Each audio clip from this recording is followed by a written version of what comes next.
What's going on, people? Thank you for tuning in to the 111th edition of the MMA Podcast. There's always a ton to break down. We had 3 big events this past Saturday. World Series of Fighting 15 in Tampa. We had Bellator 131 in San Diego. And, of course, UFC 180 for Doom versus Hunt in Mexico City. We're going to break all those cards down. We're also going to break down the week in MMA news. Just yesterday, we had the Time Is Now press conference. They talked about a lot of upcoming fights. We had 14 UFC superstars and Dana White fielding questions. We're going to break down some fight announcements. Kelvin Gastelum taking on Tyron Woodley. And, of course, this coming Saturday, we got UFC Austin, Edgar vs. Swanson. We'll break that down, too. We did it for the love of the game. We did it, mama. I did it for. Mama. The game will never be the same. We did it, mama. I did it for. You're listening to the MMA Podcast. Hell yeah, Lenny Hart. And like I said, thank you so much for tuning into the MMA Podcast 111. It is November 18th, 2014, or it might be the 19th if you're listening live on the East Coast, or you're listening to us on the archives on iTunes or YouTube. If you want to check us out there, you can just visit the MMApodcast.com. Click the links at the top there to subscribe to us over there. We got the usual crew the last few months. Most of these shows have been me, Alan Ramsey. So we're vibing off one another quite well. I'll throw it to Alan first at Westland Eagle AH on Twitter. What's going on, buddy? The Eagle. I'm picking my boogers, actually. Is it like really runny cool. Or crusty? Or are you having nasal flu-like issues? I know a bunch of my friends are coming down with all sorts of sicknesses. I'm trying to stay healthy. I was sick as a dog like a week and a half ago. Oh my god. Nah, man, it was weird. Like, I started having problems from like getting punched in the nose. Like, my nose was like closing up, and I was getting buildup and stuff at the top of my nose. Oof. And it was all hard. So I was having to like rinse it out with salt water. And so yeah, getting punched in the top of the nose. You all go pretty hard over at your gym down in Baton Rouge? I haven't for the last 2 weeks because I haven't been there. But yeah, yes. You know, we spoke a little bit a few weeks ago about you looking for a fight. What is the status on that? Keep all of our listeners, you know, up to date. You know, we have Yao who has been doing an incredible job, like winning or at least medaling at almost every single tournament he's in. The dude won. The dude is a blue belt, and he won the NAGA belt, the championship, in the purple belt division. So he went against people who were all supposed to be better than him. He beat them all, won the championship belt. Shout out to our boy Yao_the truth, and of course our other friend from Long Island, Ross Finkelstein, E before the L. But yeah, you know, Ross is training, Yao's winning championship belts, and you were talking about maybe fighting in Japan. It didn't really pan out because your only possible opponent was a giant compared to you, and now you're thinking about doing a fight in the States. What is the status with all that? Was supposed to be this coming weekend, but really? Yeah, I was gonna fill in for somebody because they couldn't find me an opponent at first, and then I figured wasn't gonna happen. Kept training, was still around my weight that I needed to be at, and about a week and a half before, I find out, yeah, I can fill in for somebody. The dude's going to move up to 145, my weight class. So I go to work the next night to, you know, make sure I can take off and everything because, you know, we're shorthanded and it's extremely bad at work right now. And I work for, you know, a pretty vital organization that, you know, works for the city. And if you take off, you know, it might affect the city. So, you know, manpower issues are preventing me from fighting next week. It's really aggravating. And you've so this would be like a prelim bout on a card that has pro and amateur fights on it, I'm assuming. Yeah, actually, Kyle Bradley, who used to fight in the UFC, is on this card. He's the co-main event, I think. True. So this would have been the first time you did anything like this. Uh, yeah, Damn. Well, once you figure out a time to be able to do it, it's definitely gonna be cool to sort of tap into your mind and see what your mindset is like before your first fight. But yeah, Alan, he is always on the show breaking it down, so he's not gonna leave us like Yao, the truth. Who I don't know. He's winning belts. He's a champion. Alan, I think he's too big for the show now. The same as that Jew kid. And silence from Alan. Still there. I definitely that'll, agree with that'll buddy. probably clip out in post. Anyways, you heard his voice just now. He hosts the Word on the Street podcast with the good coach, Coach Jamie Huey, the living legend. He is none other than the Aunt Jimmy Show on Twitter. He is Ramses. Ramses, what's up? I'll tell you what's up. It happened on December 8th, 1982 in the small town of Dumas, Texas. Damn. The citizens reported what appeared to be a meteorite or asteroid possibly crashing into Earth in a small farm right outside of town. Well, guess what, people? It wasn't an asteroid. It wasn't a meteorite. It was me.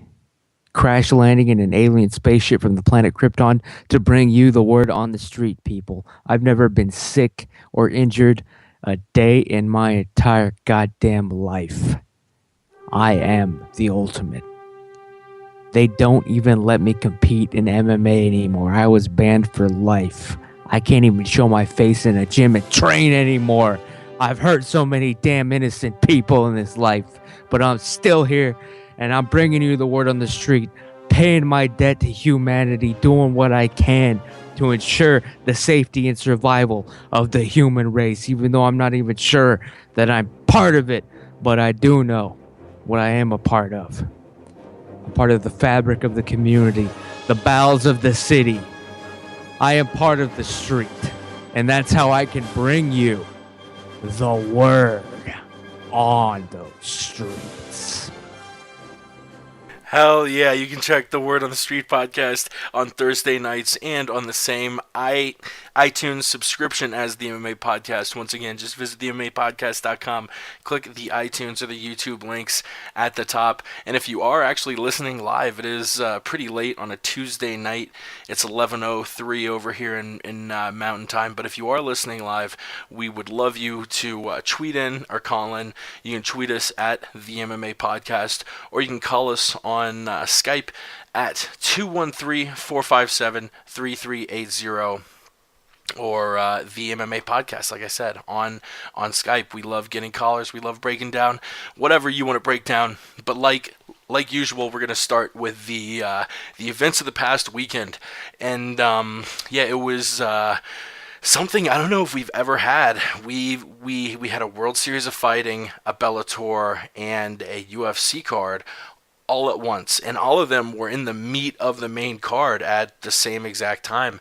You had World Series of Fighting with a women's strawweight belt, Gaethje, the lightweight champ, a match between Branch and Okami, the Bellator Tito versus Bonner card, also a lightweight championship fight between Will Brooks and Michael Chandler, Joe Schilling and Melvin Manhoef, and of course your UFC 180 card headlined by the interim UFC heavyweight championship between Fabricio Verdum and Mark Hunt.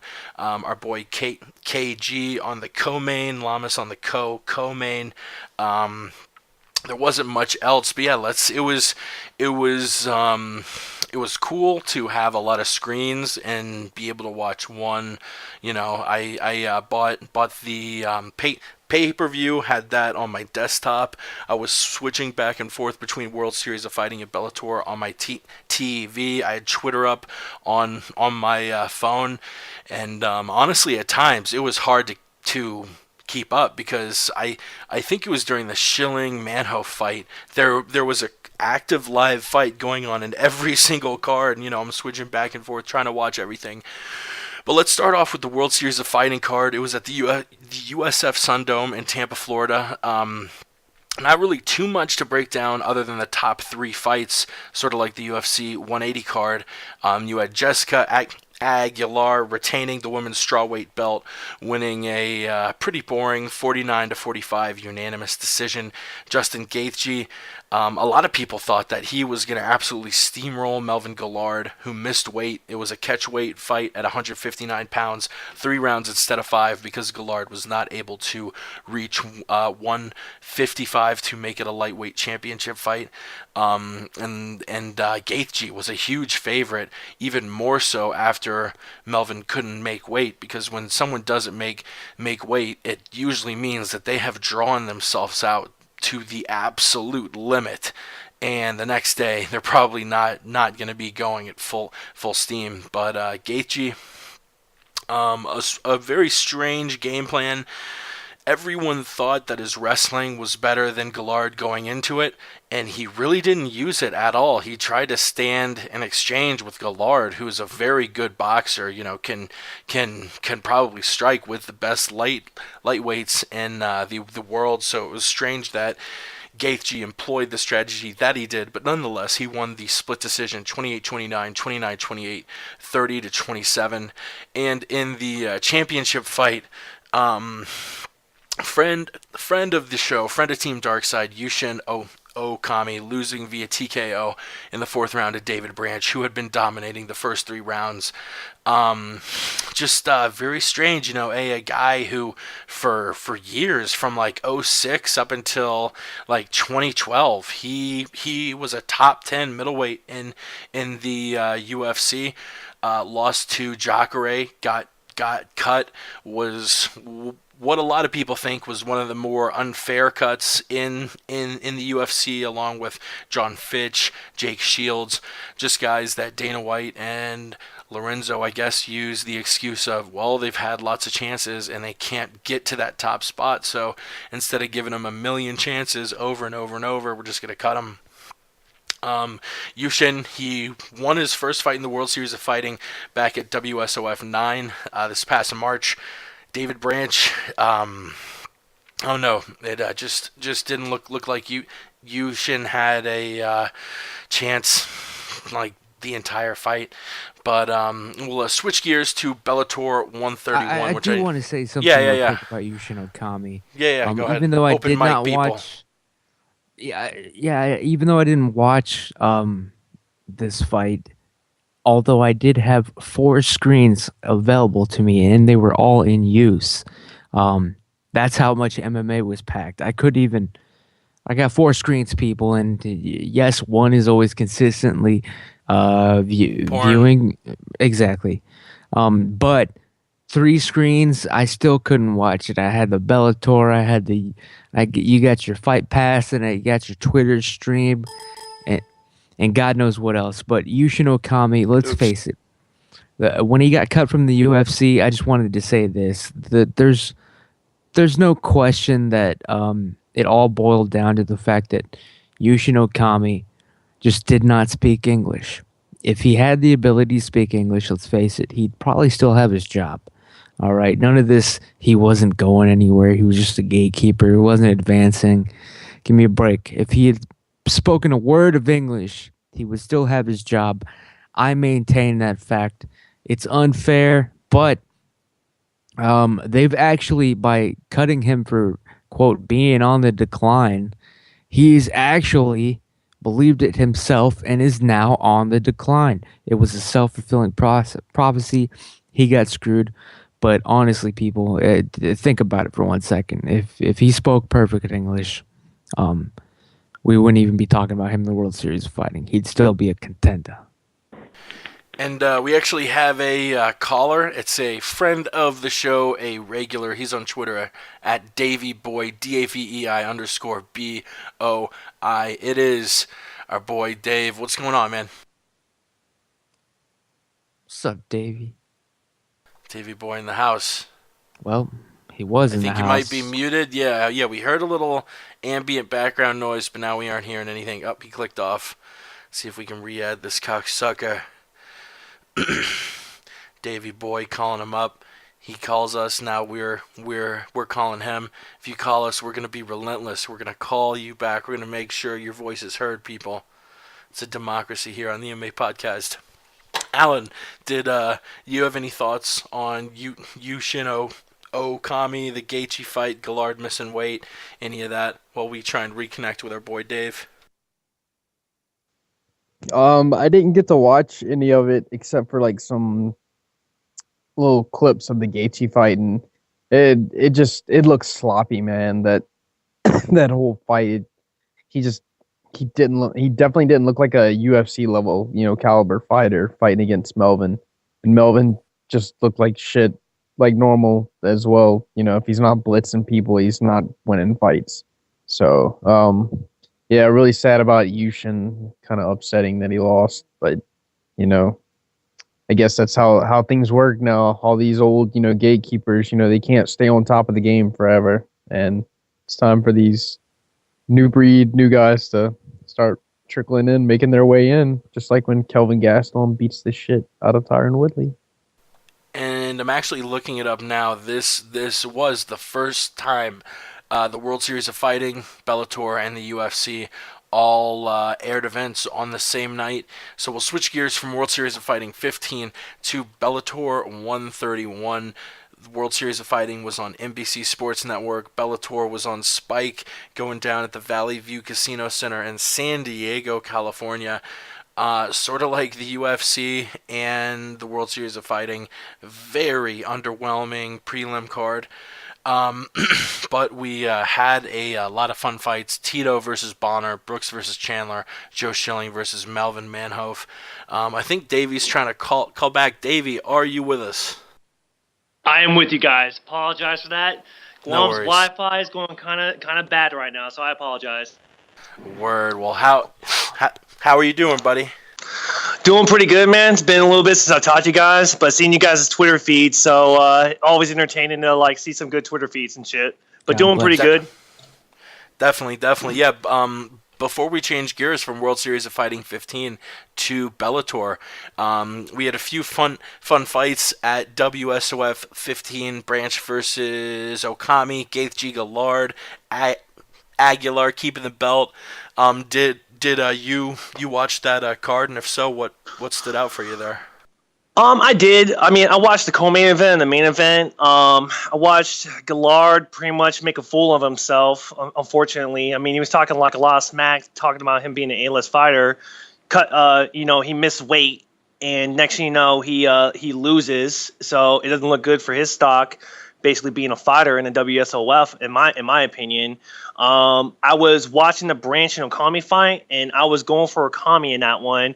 And I actually was giving Coach Jamie Huey some feeds on that one because I don't know what he was doing, but he was trying to figure out if Okami was winning. But then he lost by TKO in the fourth round.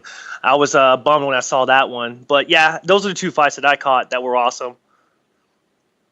Yeah, it was the Aguilar fight I watched. It was super boring. The Gaethje fight, we had fun exchanges, but like I said, I just don't know why he didn't wrestle Gallard more. But changing gears, Bellator 131 in San Diego. It was a different Bellator product than we're used to seeing. Really their first card since October 24th, which didn't have the star power of this card. This probably being the biggest Bellator event since they put on the pay per view. It was a different product. It felt a lot like the WWE. It was really fun. It was Scott Coker putting his thumbprint on the brand. It felt like Strikeforce. We had a Joe Schilling Melvin Manhoef fight, which was very Strikeforce-esque. I love the direction Coker's taken Bellator in. Bellator going from Bjorn. I don't know. Bjorn was not a horrible CEO. Yes, he sort of was in the way that he tried to screw over fighters, but Bellator was surviving. But I don't think they would have done much more than survive with Bjorn. Now with Coker, I mean, if they can sign more talent, I really think they might start to compete with the UFC more than they have in the past. But Davey, I think I'm hearing background noise from you. If you Oh, my bad, man. That's my that's my AC, bro. It's all good, buddy. Yeah, the main card will break all of it down at once. King Mo winning via TKO in the third round against some bum. A catchweight fight between Mike Richman and Nam Fan that Mike Richman won just 46 seconds in. Nam Fan finding it very difficult to get back into the win column of late. Joe Schilling and Melvin Manhoef, two fighters who lately have been known more for kickboxing. Schilling hadn't fought in MMA since '08 and was like 1-3, all of his losses coming via sub. Melvin Manhoef fighting, a lot more MMA than Schilling, but recently going into kickboxing where Schilling has had more success. We didn't know what we were going to see, if Manhoef was going to try and take advantage of the grappling advantage over Schilling. Both of them stood, and it was a really fun fight. And Manhoef had moments where he was on top of Schilling, and it looked like he was close to winning the fight. Schilling had moments the exact same. But it wasn't until 32 seconds into the second round where Joe Schilling, oh my God, one of the knockouts of the year, and we're late into the year. We have a month and a half left until it's 2015. Joe Schilling with a right hand straight out of fucking hell that made Melvin Manhoef fall backwards like he was doing a trust exercise at work. Just an absolute brutal knockout. And in the following fight, we had another brutal knockout, not necessarily because there was just one extremely damaging strike like Schilling landed, but in the fourth round between Will Brooks and Michael Chandler. Chandler and Brooks go to the mat, and Chandler definitely hits his head against the mat really hard. On the scramble, they both stand up, and Will Brooks lands a mean punch that really puts him out. And honestly, it was scary because Michael Chandler took a few steps back to where his back was against the cage, and you can tell his like the look on his face. He was very confused, looking around. The guy didn't know where he was, and then he looks up at the ref and he sees Brooks and literally just starts waving his hands back and forth like no, no, no, no. And Brooks, it is. I saw a few people on Twitter saying that it may have been a little dirty for Brooks to just swarm him, but that's what you got to do as an MMA fighter until the ref stops it. You've got to charge in. So Chandler is disoriented, looking at the ref, saying no, no, no. And Brooks rushes in, pounds him with only, luckily, I think, four or five strikes before the ref rushed in and broke it up in the fourth round. Brooks winning the Bellator lightweight championship. And then we had Tito versus Bonner, which a lot of people were saying it was fake beef. A lot of people were saying that it was real beef, and Tito was actually pissed. It looked more like it was real because, you think it's fake. It would all be done after the fight, but when the fight was over, Tito was stalking Bonner and flicking him off and pouring water on him.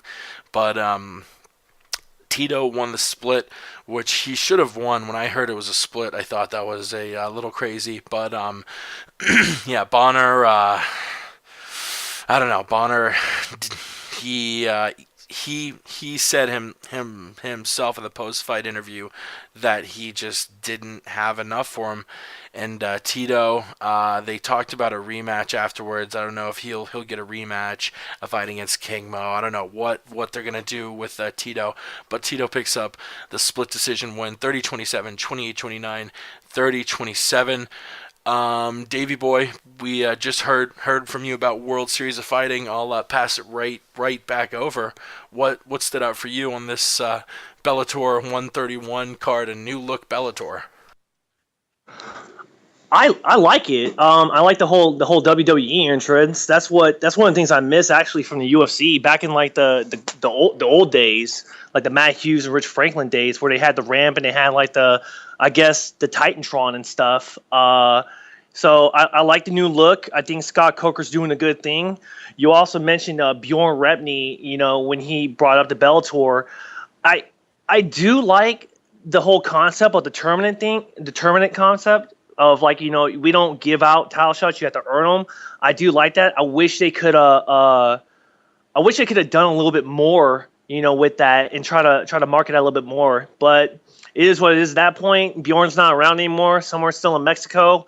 Hasn't had any new tweets since then, since he said he was going to Mexico, I guess. So, but Scott Coker coming in, it was actually a great, you know, add-on for Bellator and Viacom to pick him up.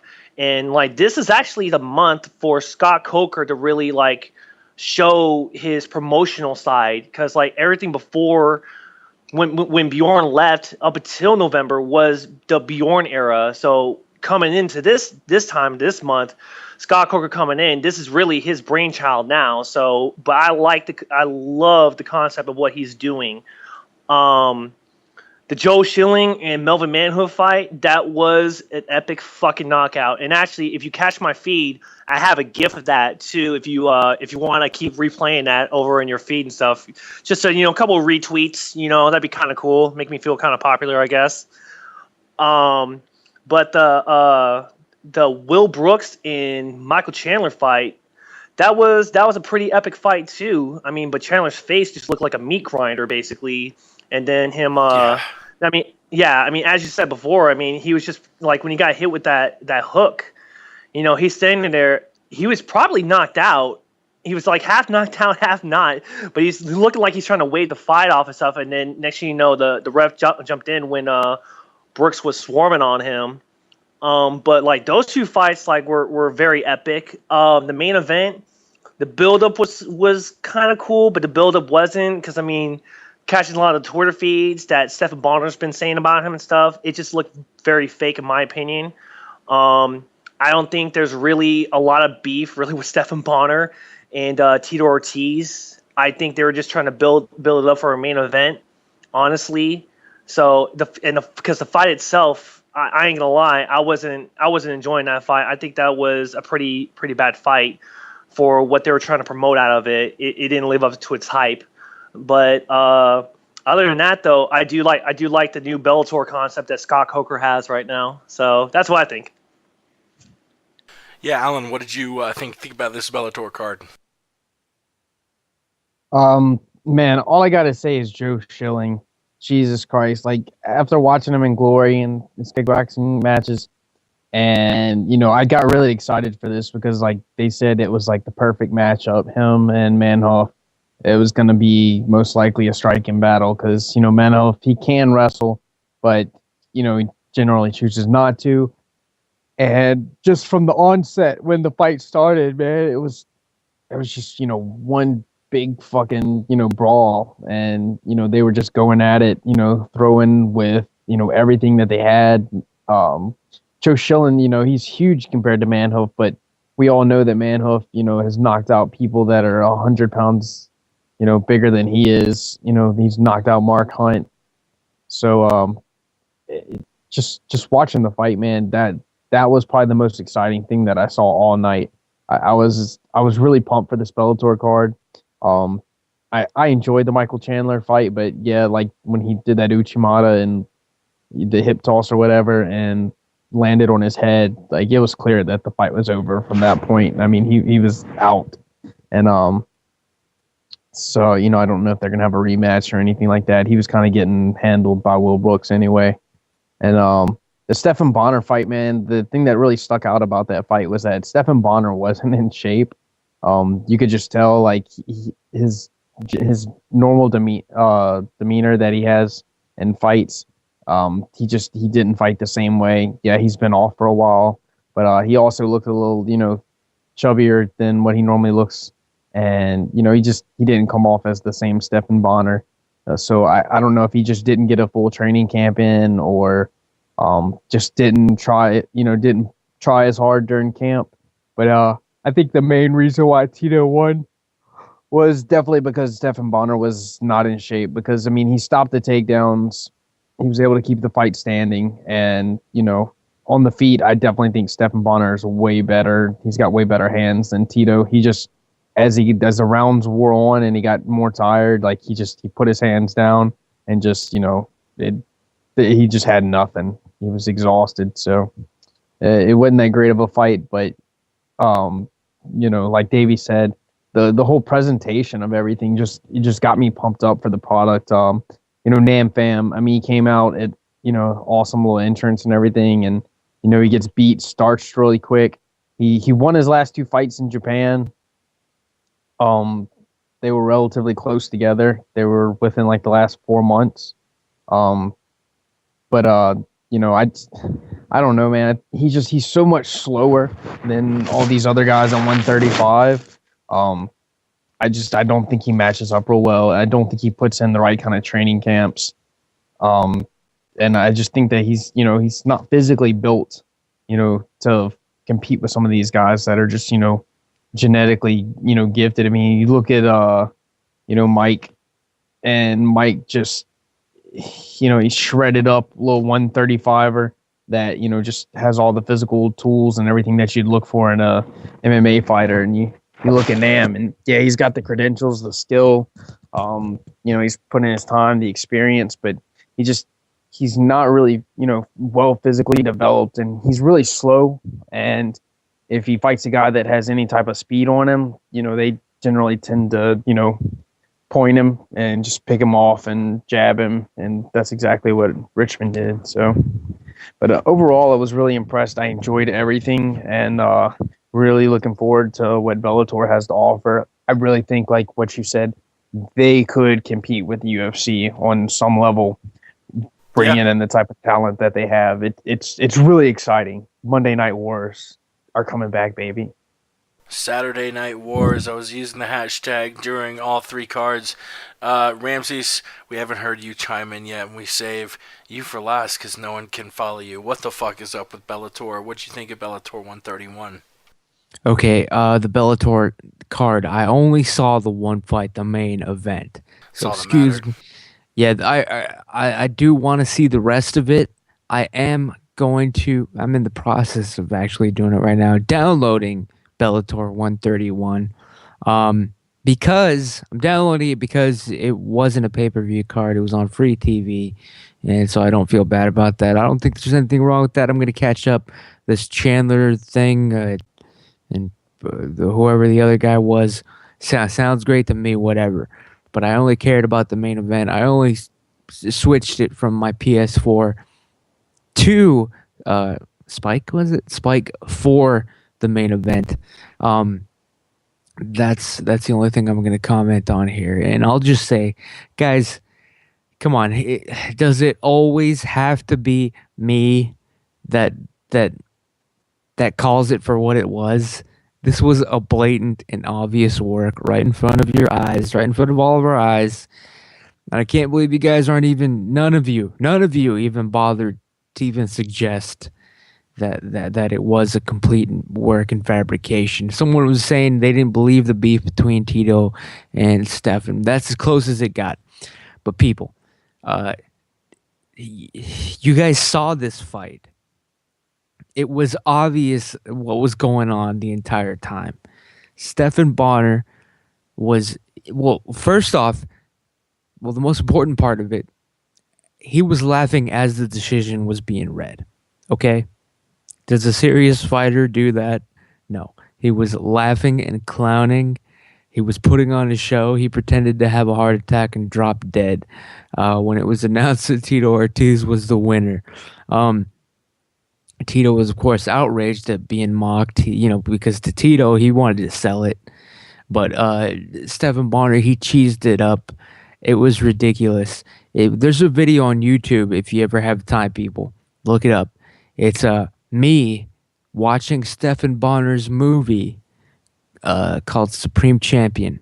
I made a video of myself watching his horrible MMA movie, where you hear me laughing and clowning him and his horrible cheesy acting and delivery, but and that's exactly what happened as I was watching this fight unfold. Stephen Bonner was throwing punches that were a foot away to the left or right of Tito's face. All right, and trust me, you can, it's hard to miss Tito's fat fucking head, but somehow every punch Stephen Bonner's throwing was way off the bat. Every time Stephen would let himself get tagged by Tito's slow punch, he would ham it up and act like he'd just been delivered like a crucial blow from Ivan Drago in a slow motion scene from Rocky IV. Stephen Bonner was acting dazed and confused, stumbling around after he got jabbed. It was embarrassing. It was an obvious work. He was laughing the entire time. He laughed at the decision. And I just want to say that I'm disappointed that you people can't even realize this and at least call this one out for what it was. It was a money grab. Stephen Bonner banked $100K for this work. Tito Ortiz, his contract continues. Rampage obviously wanted out. So The they brought fight in was a work, people. So they brought in Bonner. It was a ringer. And I just want to say also, earlier before this, Davey, we heard the sounds of what he claimed was his air conditioner. I just want to say, Davey, I know you're in Guam, so I just want to know what exactly you're going through over there. Because right now here in Austin, Texas, it's 24 degrees, the coldest it's been all year. So what are you talking about? You're running your AC, man. What's going on there? And that's all I got to say about that. The fight was a work. God bless Bonner. God bless Tito. Bellator, 2 million views. Wow. Hey, just to respond to Ramsey's on that one, can't help it when it's like over 100 degrees here in Guam. Hell yeah, I'm gonna need my AC on. Fuck that, man. I ain't it's trying to over It's like over 100. 100. Fuck yeah, it is. Like all around, man. I'm on a fucking island south of the equator, man. Oh my god. It was I think the wind chill here last week in Denver was like -20. Yeah, missing that shorts and flip-flop weather. I'm from Florida, so I'm not used to all this cold bullshit. Let's switch gears one last time. We talked about World Series of Fighting 15, Bellator 131. The UFC is the top dog, so we got to save it for last. It was UFC 180 going down at the Arena Ciudad de Mexico in Mexico City. I think we had a attendance of 21,000, which I think puts it as one of the top 10 most attended events in UFC history. What to say about this card? It was a fun card, but it was a very, very, very shallow card. And I've been griping about this all year. But my one complaint about doing these dozens of fight night cards, you're taking really fun fights. Like, for instance, let's just look next week. Frankie Edgar, Cub Swanson, Bobby Green, Edson Barboza. The main and co-main event of this fight night. Those would have been two perfect fights to have lead off the pay-per-view. But the fact that you're doing all of these events, you're not necessarily taking away from the main events of a pay-per-view, because a championship fight they're not going to take from a pay-per-view and put on a fight night unless the champion just can't sell at all. But you're taking fights that would normally be on the main card of a pay-per-view. You're making them their own events. And they're devaluing your shows. You know, you wonder why, sales of pay-per-views are going down. And from what I'm hearing, UFC 180 didn't sell very well at all. Probably the lowest number for a card that has a UFC heavyweight championship on the line. And it's because you're leading off with Hector Urbina versus Edgar Garcia, and Augusto Montano versus Chris Heatherly. Now, yeah, these guys might be some of the biggest Mexican stars in the UFC. And yeah, you definitely want to put them on the prelims. You want to have them on the card to bring people into the stadium and put them in the seats. But the pay-per-view, look, I'm a huge fan of MMA. Ramsey is too, Allen is too, Davey is too, and these four guys, I don't think any of us can tell you much about any of them. Of those four, only one has a Wikipedia, and he lost in the first round. So I don't know. The top three fights were really good. I'm not griping about Lamas versus Bermudez or KG Ellenberger or Hunt versus Verdum. But, man, these pay-per-view main cards have been weak as hell, and it makes, if, a year or two ago, a pay-per-view meant a card that has 6 or 7 fights that I'm really interested about. UFC 175 this past July 4th, Alan and I were there live. It's supposed to be one of their banner cards, July 4th, Las Vegas. You had the main and co-main event, and that's about it. I mean, yeah, it was really cool to see Uriah on the main card because he's our boy. But I am really hating the shallowness and the lack of depth we're seeing in these main cards. But enough about that. Yair Rodriguez and Alejandro Perez winning the Tough Latin America Championships for the featherweight and bantamweight weight divisions respectively. Jessica Ai, that fight really was the one that people talked about the most, defeating Leslie Smith a minute 30 into the second round via doctor stoppage because Jessica Ai landed a right hook and hit Leslie Smith in the ear. Leslie Smith, having grappling experience, wrestling experience, she has what a lot of fighters, male and female, both have, and that's cauliflower ear. And that's when blood builds up in your ear and you don't drain it after practice, and you see it on a lot of wrestlers. Yeah, Leslie Smith had her left ear. It was a little bit, bubbly, we'll call it, because she had cauliflower ear. And Jessica Ai lands a right hook so perfectly that, popped her ear just like a balloon. All the pressure got pushed in, and it literally made the top of Leslie Smith's ear explode. And there were like 2 little halves. It was one of the most disgusting injuries we've seen in the UFC. I would say easily the most gruesome injury we've ever seen in a female fight.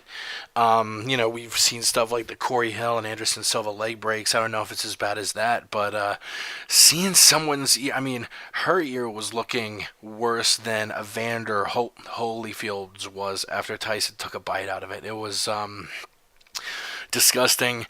Jessica Ai kept going after the ear after she popped it open, which, sort of like the Will Brooks thing, she got a little flag for it, but what else is she supposed to fucking do?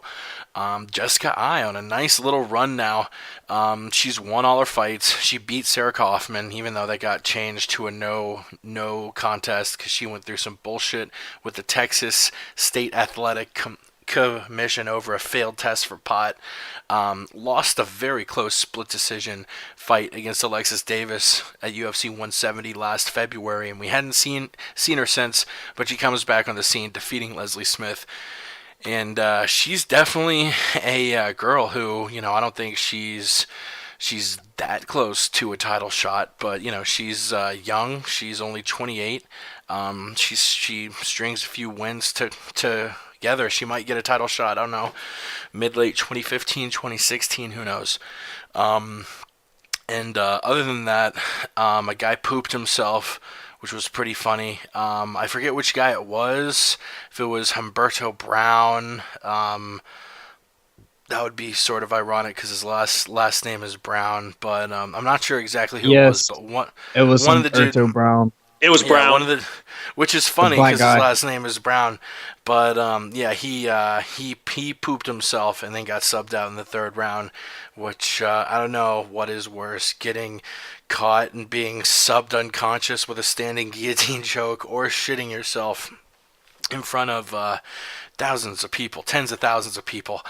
Aside from Leslie Smith's ear exploding, Humberto Brown pooping himself, we had the top 3 fights, which were Ricardo Lamas and Dennis Bermudez scoring off in the featherweight weight class. Most people I know were taking Dennis here, but actually it was the bully Lamas getting back into the win column, getting a first round guillotine choke. He's now won 2 in a row since losing to Jose Aldo at UFC 169. He beat Hackran Diaz via unanimous decision a few months ago at that Swanson versus Stevens card. The co-main event, never pick against them, people. Kelvin Gastelum, just the he was a favorite here, but he is just the classical underdog. I don't think anyone was picking him to get as high as 7th in the welterweight rankings in 2014. He was picked last on Team Son and a huge underdog to Uriah Hall in the finals. And he beat Jake Ellenberger, rocked him, rushed in, locked in the rear naked choke 4 minutes and 46 seconds into the first round. And we will be talking about his fight against Woodley a little later on in the show. A lot of fight announcements to break down. So big shout out to our boy KG, who I'm sure we'll have on the word on the street too, to talk about the fight against Jake. And I don't know if we'll have him on in time to talk about the upcoming fight against Woodley, but that's going to be a lot of fun at UFC 183, January 31st, I believe. And we had the heavyweight interim championship fight. Cain Velasquez backed out a few weeks ago. Mark Hunt stepped in. In the first round, a lot of people were freaking out because Mark Hunt dropped Verdum a couple times.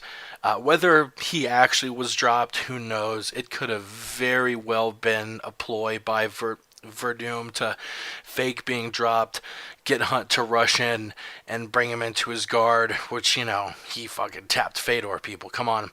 But Mark Hunt won the first round. Hunt's up 10-9 going into the second round. But Fabricio actually...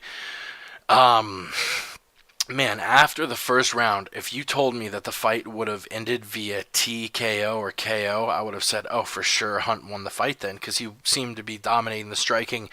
Lands a very beautiful flying knee, rocks Hunt, drops him, follows it up with punches, and Fabricio Verdum is, I believe he's your 10th Brazilian UFC champ, winning the interim UFC heavyweight championship. I believe Dana White made an announcement that Cain and Verdum will be fighting early 2015. I'll look for a definitive date on that. But Davey, I'll toss it to you first again. What did you think of UFC 180? What stood out for you? Man, well, I would say the prelims, actually. It had to have been the Jessica Eye and Jessica Eye fight. That ear was gruesome. That I would say, like, that's the second time I've seen an ear look like that, but that wasn't like the worst, like, during a fight that I seen, actually. If you guys recall, back in the Dream era, Sakuraba was fighting Marcus Sambonis. I think that's what his name was, but his ear actually broke off. Yeah, that was pretty gruesome too. So just a little MMA knowledge for everyone that's listening. That was another gruesome ear TKO, basically. But that Jessica Eye fight, man, that was a pretty epic fight. and you see like the blood spatter. I was like, okay, that's cauliflower ear right there. So that one right there was awesome.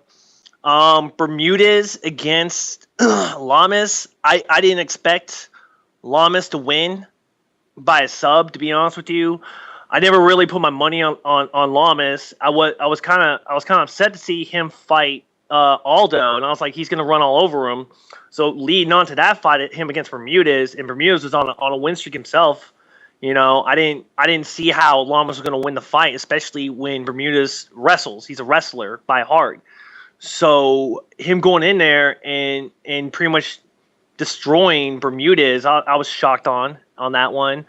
Kelvin Gastelum against Jake Ellenberger. I was actually going for Gastelum. I mean, hometown love for Team Darkside, I guess. The reason why I was going for Gastelum, I mean, he has such an upswing right now, and I think the UFC is putting their money on Gastelum, especially him fighting in Mexico. So I think they're trying to promote him as an up and comer, and like I said, he has a lot of upswing. He has a lot of momentum versus Jake Ellenberger.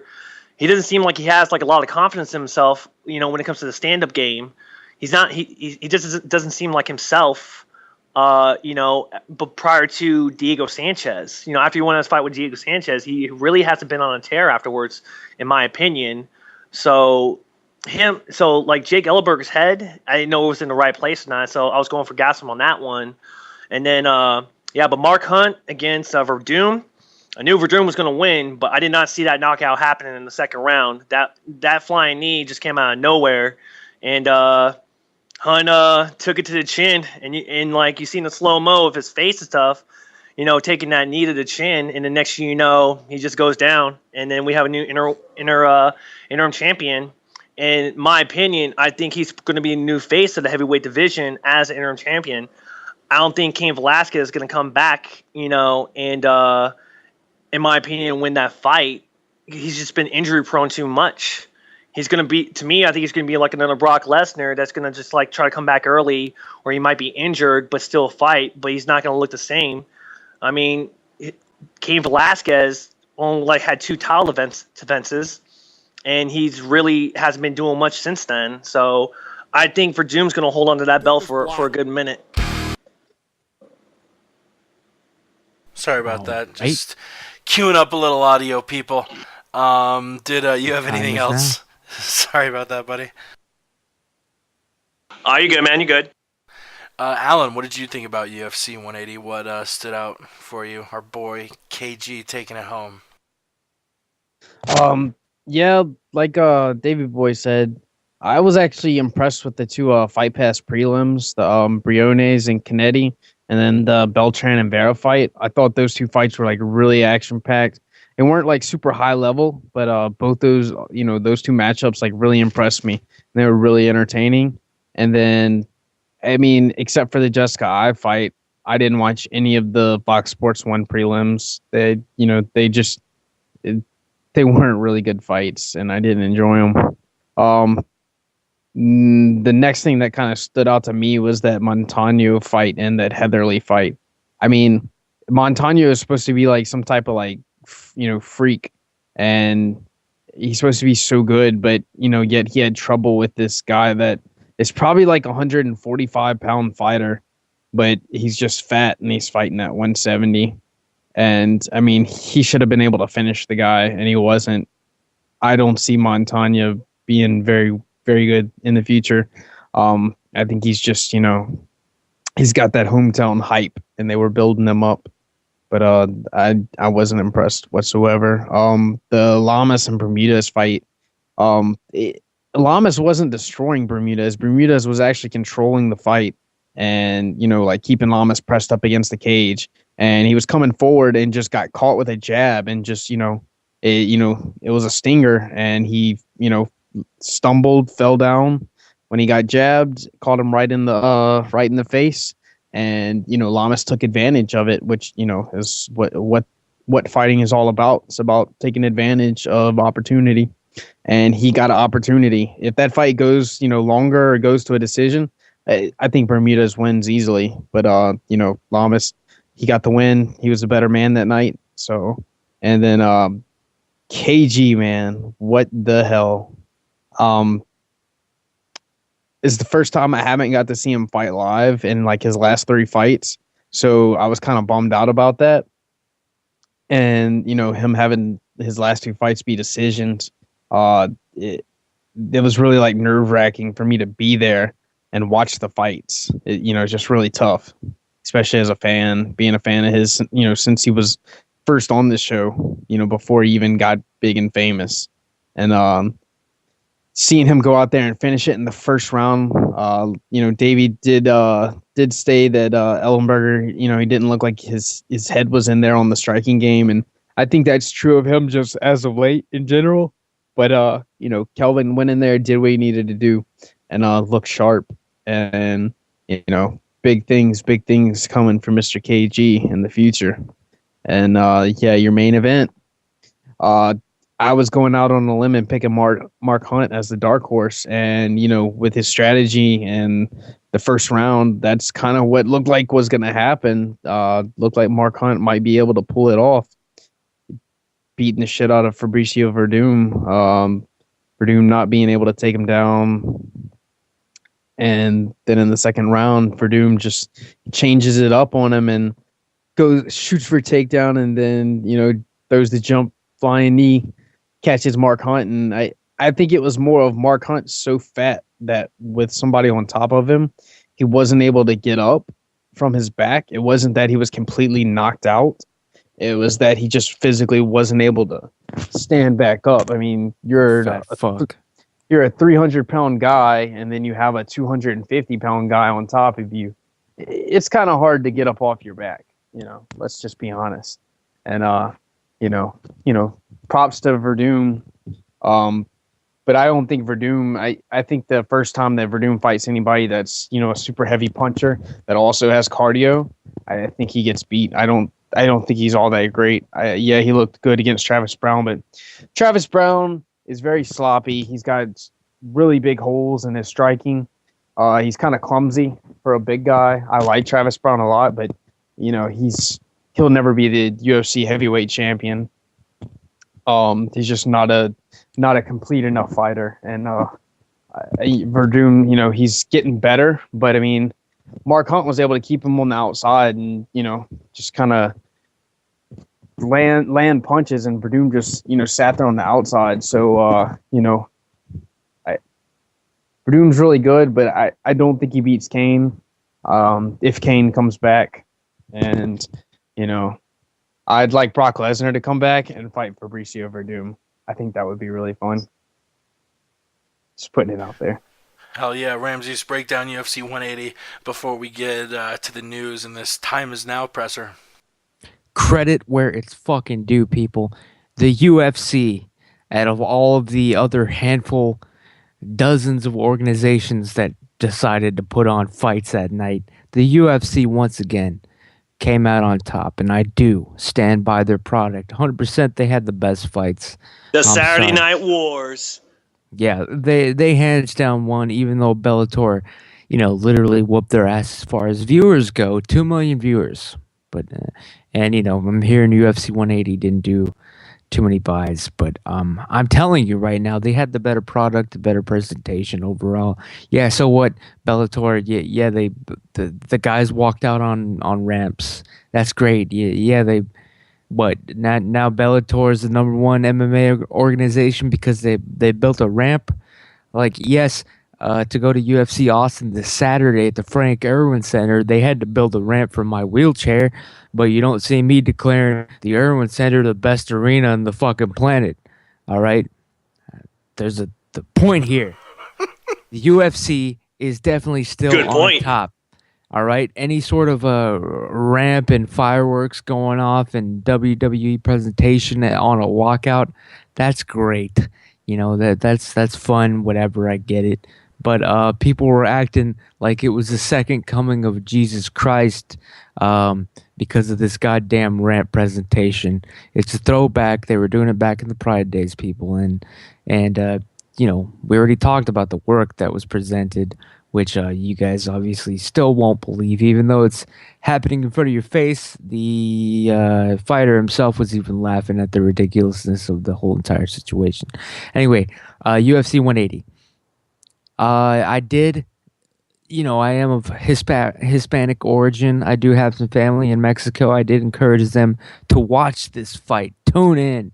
Even my old grandmother, she's 93 years old. She doesn't even know what ALF is. I told her to watch the UFC, and she was like, okay.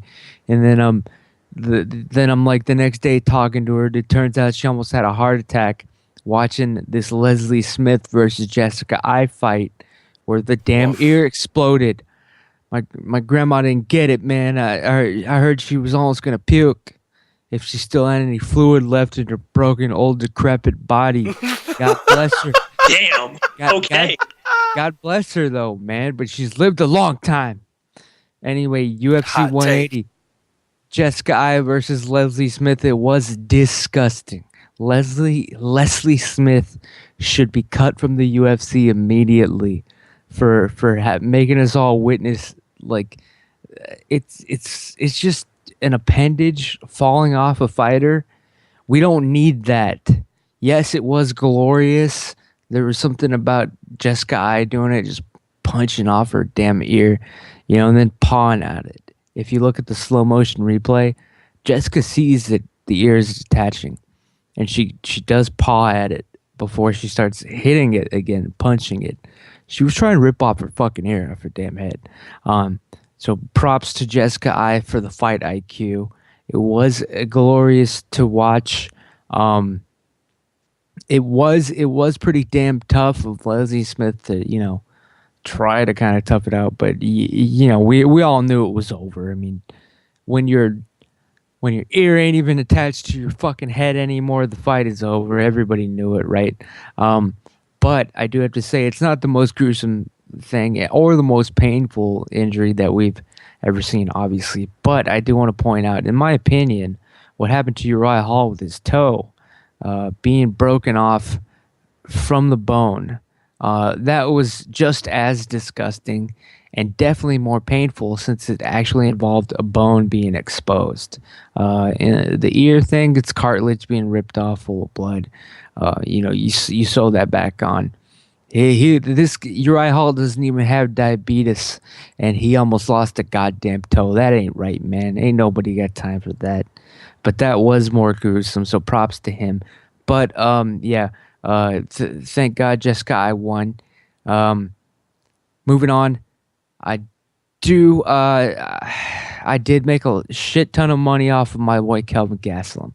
I just said it right now. Kelvin Gastelum will be the Conor McGregor of Mexico without having to act a stone fool. I love him to death. He is a future champion. He's a close personal friend of mine. I'm pretty sure he's in town this week here in Austin for the fights. Me and him will probably hang out.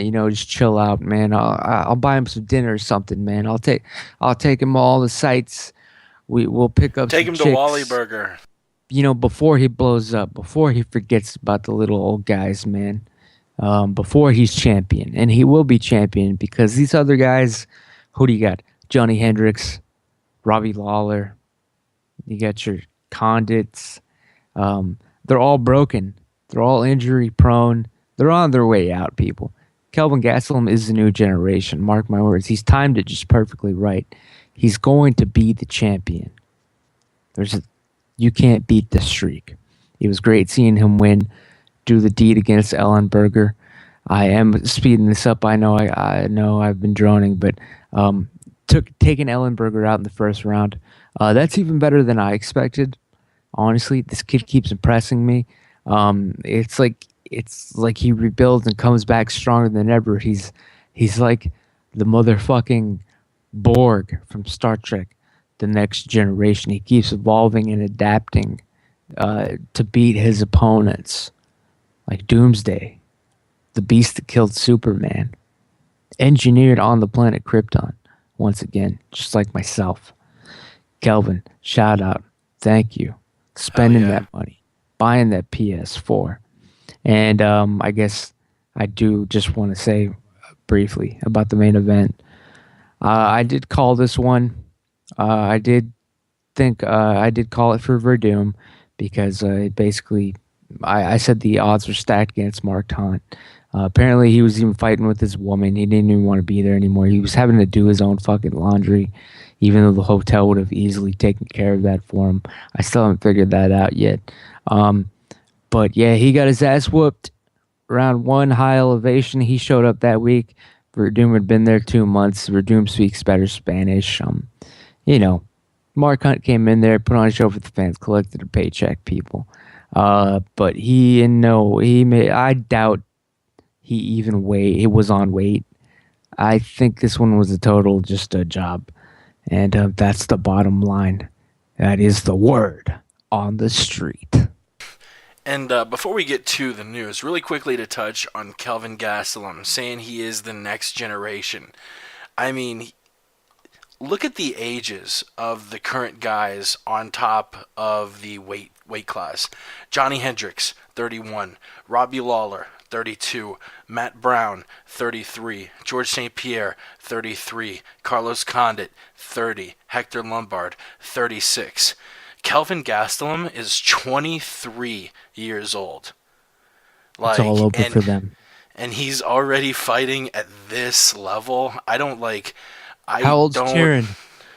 Tyron, let's look. Tyron Woodley is 32. All of these guys are between 30 and 36, and you have Gastelum who's making waves at fucking 23. I mean, even Rory McDonald, who's thought of as a young guy, still a couple years older at 25. Yeah, Kelvin Gastelum. He and Rory really are the future at welterweight. But folks, we have a ton to break down. We have a shitload of fight announcements. We're already an hour in. We got to start putting our foot on the gas pedal. So let's do it, people. Let's get to the news.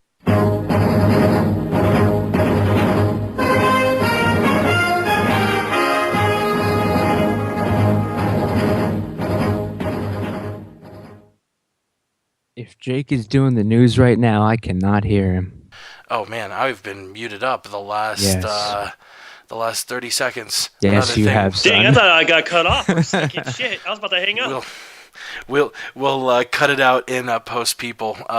Sorry about that. What I was gonna say is, if any of the panelists want to take a piss break, the time is now, because we're gonna be playing the highlights from that. Thanks to the UFC's YouTube channel. Visit them at youtube.com/UFC. It's not just a shameless plug. I honestly probably watch just about every single video they put out, and yeah, some of it's filler, but most of it is really good stuff. They're really good about putting stuff like this, pressers, up very quick after it's over. But we had the Time Is Now presser.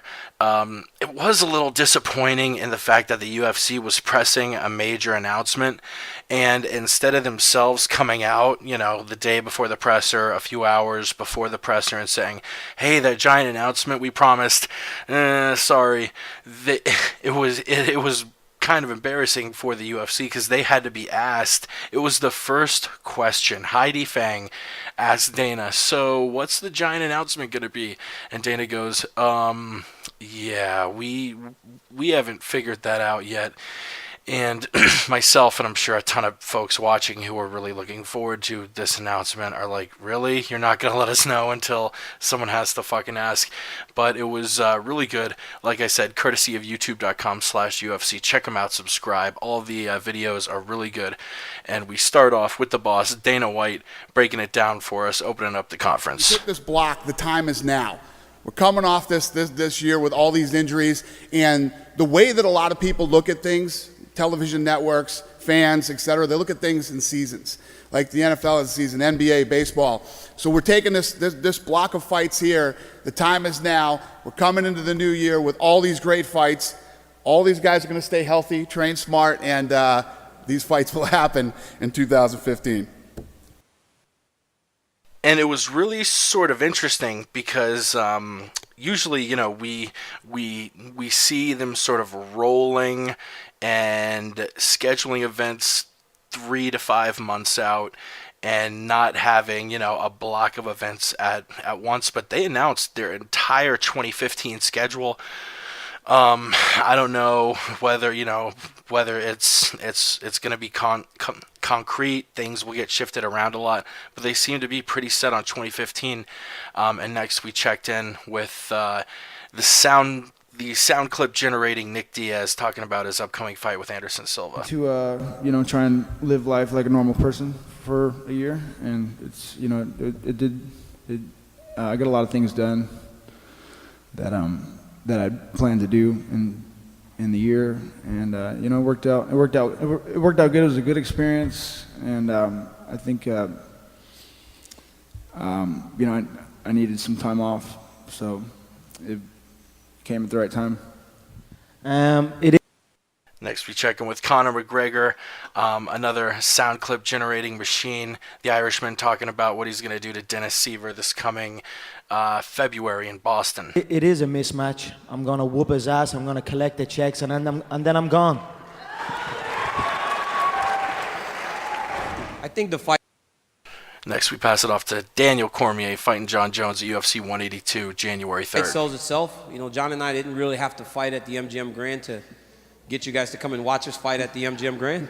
The fight actually sells itself. You got two guys that are undefeated fighting for a championship. I mean, how much better does it get? I would say that Here's Jones. brought a lot of motivation to the fight. You know, no one wants to lose to someone that they don't really like. So, yeah, I'm definitely fired up. I'm sure he's fired up, and you'll see that come January 3rd. And really quick, Ramses, what did you think about that suit that Cormier was wearing? That very shiny looking suit.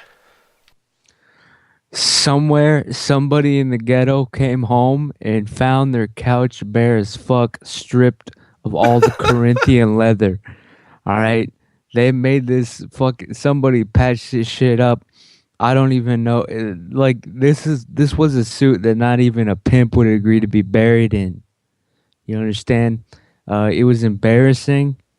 Everything that Daniel Cormier wears that I've seen so far has been nothing short of a complete and utter mistake in human judgment.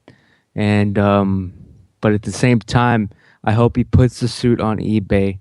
I'll buy that thing and I'll stomp the rest of the life out of that fucking cow or whatever the hell went into making this goddamn suit, man. This suit was terrible. It was more than tacky, man. It was a goof. He must have lost a bet, and I'm praying for him, man. And I'm praying for whoever designed this suit, whoever tailored it for him, whoever in the UFC approved it.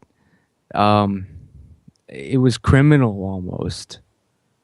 And I'm actually getting fitted tomorrow for the suit that I'm going to wear at UFC Austin on Saturday.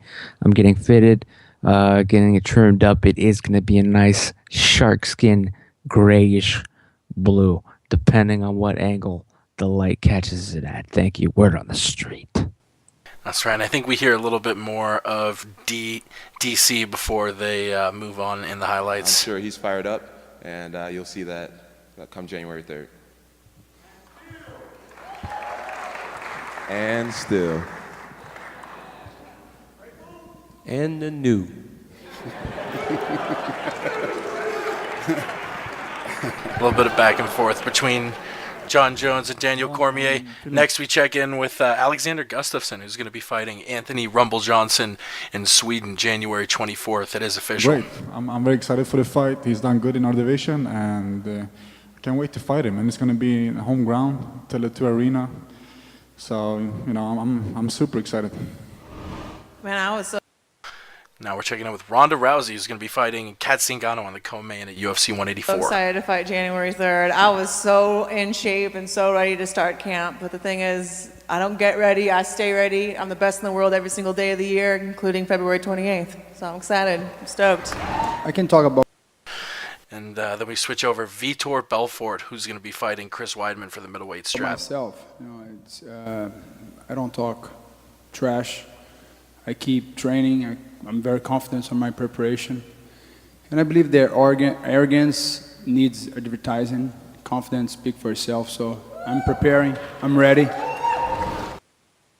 Vitor responding to a little bit of trash talk that has been coming out of the Weidman camp. Next, we check in with Anderson Silva, who is very exciting for back. First of all, I'm very exciting for back because I talk to my friends and my wife in my home. My kids say, "Dad, please, no back." I say, "I need you back because this is part of my life. Fight Disgusting. is part of my life." Ramses, are you exciting for back? I'm not exciting for back. I'm the opposite. I'm like his kids. I'm saying, Anderson, no back. No back. Word on the street. Anderson is exciting for back. We check back in with the women's bantamweight champion, Ronda Rousey. I'm going to beat Kat Zingano in the most fantastic and respectful way possible on February 28th. And then after that, I got a lot of very important choices and decisions and options and all kinds of things that I'm really not spending any of my time or energy on right now.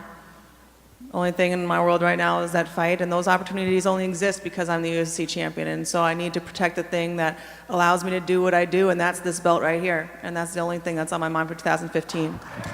She's so done.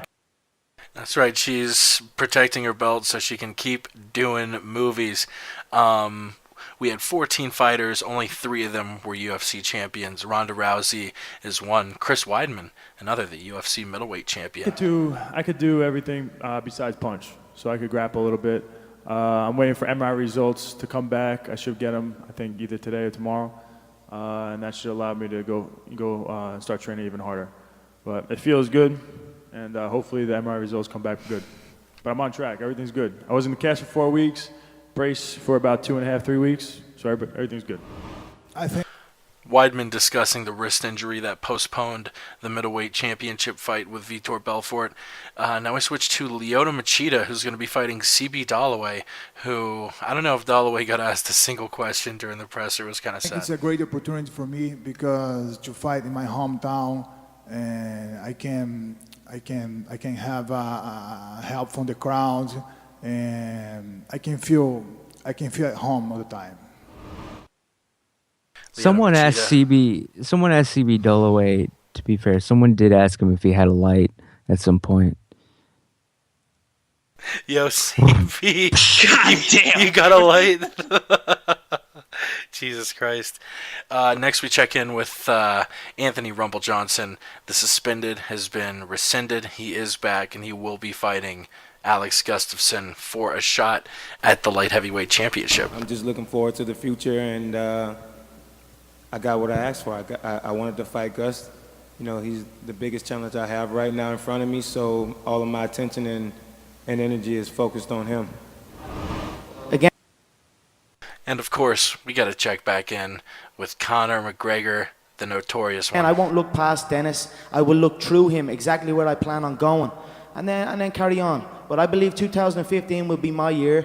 I know a lot of the featherweights are bitching and moaning and hating on it, you know, but they don't have to love it. They can even hate it, but they will be forced to accept it.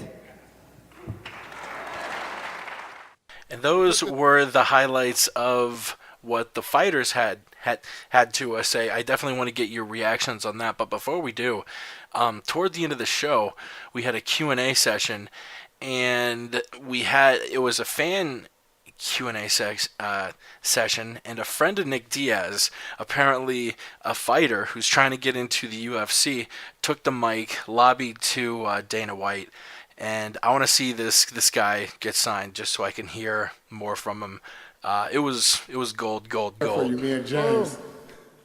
5-0, baby. But my first question for John Jones, since no other reporter wanted to ask, you said that you look at Gustafsson and Rumble as a fan, but is there anything more to that? Is it not anything in there that I want you to see one of the competitors? I'm going to skip ahead to where he talks about folks ducking him. Doing if Anthony Johnson's Yeah, what you mean? in that fight, to be honest with you. I'm doing if Anthony John Jones bullshit. Here we go. Something from 2012. I've been bugging you for it too. So, you know what? You say Dana? Yeah, Dana. What do I owe you? I fought Anderson Silva's guy.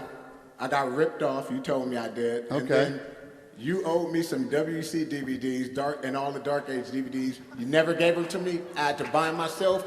You guys signed 5 dudes this year that ducked me in fights too. I want you to know that. You 5 crazy, dudes Ninja. that ducked me, you Crazy. signed, and they lost. You know what I mean? You can ask Nick, ask Nate. I'm a hitter. You need to get me up in there. Quit signing these suckers, Dana. I have no idea what you mean. And I personally told you that I would burn you old DVDs. You personally told me. You had your camera guy that walks around you that eats all the donuts. Write it down, and I never got him. All right? I bought him myself, so I want some Pride shirts and everything now. Come on, stop signing guys that duck me, too. Hey, no, give him the mic. Give that guy the mic again. What are you doing? They're trying to take the mic from you. NoWolfTickets.com. Hey, I owe you $100 today. I will give you $100. And then if you beat these guys that you say you beat and all that stuff, you need to talk to Joe Silva. Have you I talked talked to Joe Silva? He said, get one more fight, but they all ducking me. You signed Escudero, he ducked me. You signed Giagos, he ducked me, and they all losing. Ask Nick, we don't play up there in the 209 or the 510. We get down. Apparently you do not. So you come see me out in back, and you and I are going to square up, big guy, all right? All right, that's all good. It was a fun presser, even though the quote-unquote giant announcement got canceled. Davey, I'll throw it to you first. What did you think about the big presser they put on? Was it a success, a failure? Did you watch the whole thing? Oh, throwing it to me there, Jake? Hell yeah, big guy. Okay, hey, I'm gonna try to keep this short. I did watch it.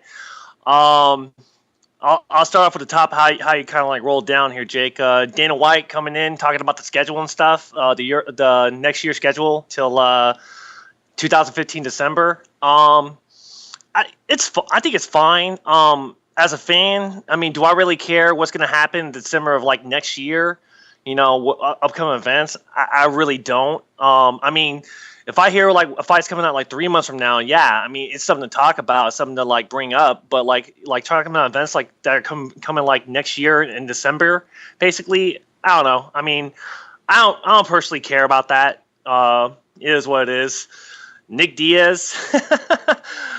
I don't know why, but I love it when that guy gets on the mic and just hear him talk, because it just, I don't know, it's kind of entertaining just to see him try to have a conversation with somebody on a mic or answer a question. Actually, Conor McGregor, I like how the UFC is really promoting Conor McGregor and him and his personality.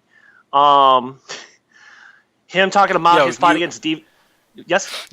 You think Conor should get a title shot before the winner of Cub and Frankie? Absolutely not. No, I think Cub and Frankie, they're up in that ladder. They need that. They're gonna get that title shot. I think what they're gonna try to do is whoever wins against Conor and Frankie, and then it's gonna be obviously against Aldo. I think whoever wins that fight, they're going to Ireland and they're gonna fight Conor McGregor in Ireland. That's what I think. Because what I'm seeing right now is the UFC is trying to build their market in other areas and get more fanfare, more money, pay-per-view buys or whatever. But they're gonna do it in Ireland. They see a gold mine in Ireland, and they're gonna exploit that big time. And Conor McGregor is that guy. He is the go-to guy right now. So I mean, you hear him talking like Chael Sonnen, and he can never beat Chael Sonnen, in my opinion. But you hear him talking like Chael Sonnen. You don't hear Dana White kind of tell him to calm down, with the exception. And I'll just bring this up once, with the exception of the Nazi tweet that he deleted, because I retweeted the fuck out of that one. I should have took a picture of that, but he deleted that. But they're letting Conor do what Conor does, really, because they're going to try to promote him to fight in Ireland, in my opinion. Daniel Cormier versus John Jones. I like that little rant. I actually retweeted something from MMA Roasted, but it had a picture of Daniel Cormier and John Jones, and someone said like, someone had like a Carlton and Will Smith meme on John Jones and Daniel Cormier. That I thought was pretty funny. Yeah, that leather jacket. Yeah, that was something. Gus versus Johnson. It's kind of funny to me on this one because Rashad was talking about fighting Gus, and then somehow, Rashad's like, "Nah, I'm not going to be fighting Gus anymore." And then next thing you know, the next day later, Johnson gets reinstated into the UFC, and he's fighting Gustafsson. I personally think Gus is scared. I think Gus wanted to wait and see what happened between John Jones and Cormier, hoping that Jones would win and that Gus would fight him. I think Johnson is going to murder Gustafsson. Ronda versus Katzengano. The only thing that I really caught from that little clip was when I was watching it was really like Katzengano. Holy McTitties. She has some nice knockers. And then last Anderson Silva. Yeah, she did too. And then last Anderson Silva. He's getting better at English. But I'm looking forward to that fight against him and Nick Diaz. I do like that fight. For back. I back. I excited for back. I excited back for. So other than that, and then that rant with that guy from 209, that was pretty cool.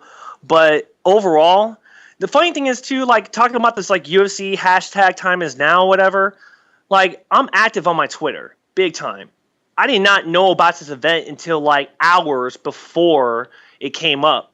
So like, I think the UFC is scrambling a little bit because in my opinion, I mean, you talked about this before too, Jake. They're losing in pay-per-view buys, and they're not doing bad. I mean, obviously they're the top tier with WSOF, Bellator, RFA, MFC, XFC. Like, yeah, they're top tier, but I think their other shareholders like Fox and stuff, well, not shareholders, but their other partner, Fox, I think they're getting a little disappointed in the projected numbers that they're not doing as well as they think they are.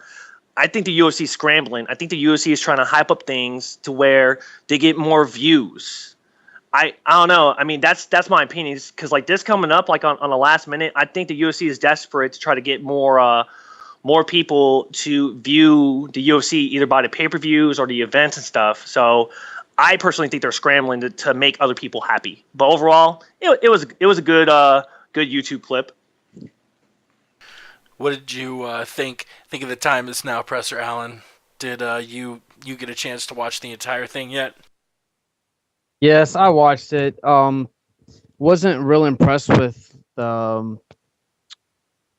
substance, what took place at the presser. Like, you know, there was things that are here and there that were pretty good. They were funny, Connor's bits, you know, different stuff. But overall, you know, I expected more. Like, I wanted more, like, on the fight night card, like the announcement for the. I wanted to know, like, specifically where these, you know, events were taking place. Like, okay, you can give us dates and tell us, you know, give us numbers. But we all know with these fight night cards, if you don't tell us where they're happening at, then it doesn't even matter. Like, it's totally it's irrelevant to even bring it up if you don't announce where the event's taking place at. So I think that was like a big scam for them to even, you know, play it up like they were releasing their schedule, because, you know, we all know that they didn't release shit.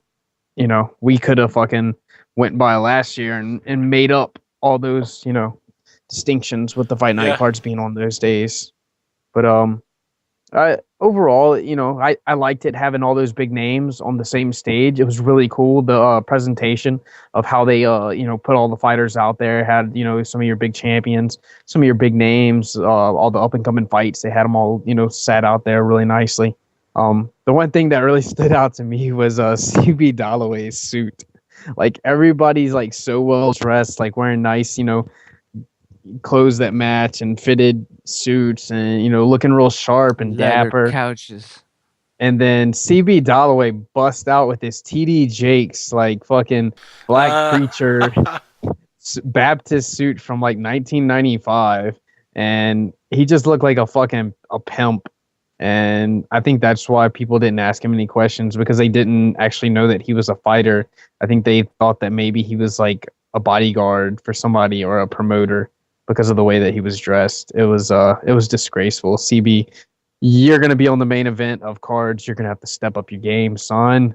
I know they got better clothes than that in Arizona or wherever you're living. Alan, breaking down the suit. Actually, I did want to add in my speculation. I have a feeling that the big announcement that they were going to try and announce was the return to GSP, and GSP just isn't ready yet. And Dana and Lorenzo, being Dana and Lorenzo, probably figured beforehand, oh yeah, we'll talk him into it, and it'll be in time for the presser, and it wasn't. And I don't know, that seems to make the most sense to me. Ramses, what did you think of the presser? All this fun shit going down Monday. I think it was in LA, right? I'm not sure where it took place, but it was definitely a fun presser. Vegas or LA, probably. It was in some sort of studio. I don't even know. So but I do want to say, like, auditorium, yeah. Yeah, I actually don't even. I'm not even sure if it was in Vegas myself. Now that you mention it, man. But you know, they had enough big names. Yes, it was a disaster as far as no big shocking surprise announcement. But obviously, the only Uncle Dana said it just didn't come together on time. And usually when he says that, it's about a fight deal. So I'm guessing it was obviously some sort of super fight that just didn't get booked. That's embarrassing, but at the same time, you still had enough star power. Nobody gave a fuck. It's fucking awesome. Jesus Christ. You had them all lined up. You got to get all your champs together, get them to talk to each other, commingle, pay for them, take them out, make them feel like kings. That's good. That's good. It's good policy. Oh, I also want to mention a program note. You'll notice Davey Spears has dropped off the face of the earth as far as this podcast goes. Behind the scenes, he was telling us that the left side of his entire body went numb, and he signed off because he believed he was having a heart attack. Our thoughts and prayers are with Davey boy and his family. They can get over his loss. Yeah, but we told him, we had to kick him off the call because we're trying to do a show here. But wait, what else? The press conference, fun to watch. At the same time, though, Connor's McGregor racist tweet, yeah. Yeah, he did. He did really. He really tried to shit the money bed. He went over the top there, and I do want to say, these comparisons between Conor McGregor and Chael Sonnen need to stop, and let me tell you people why. He is nothing like Chael Sonnen, okay? Here's the difference. Conor McGregor is going to get a title shot out of nowhere based on no actual real, fight, war, accomplishments, none of this building himself to the top. He copied what Chael did, and now he's at the top. But he is not Chael Sonnen. Chael Sonnen actually fought wars. All right. He had to call out the sitting champion and make that his target. That was Chael's gimmick. He went after Anderson Silva.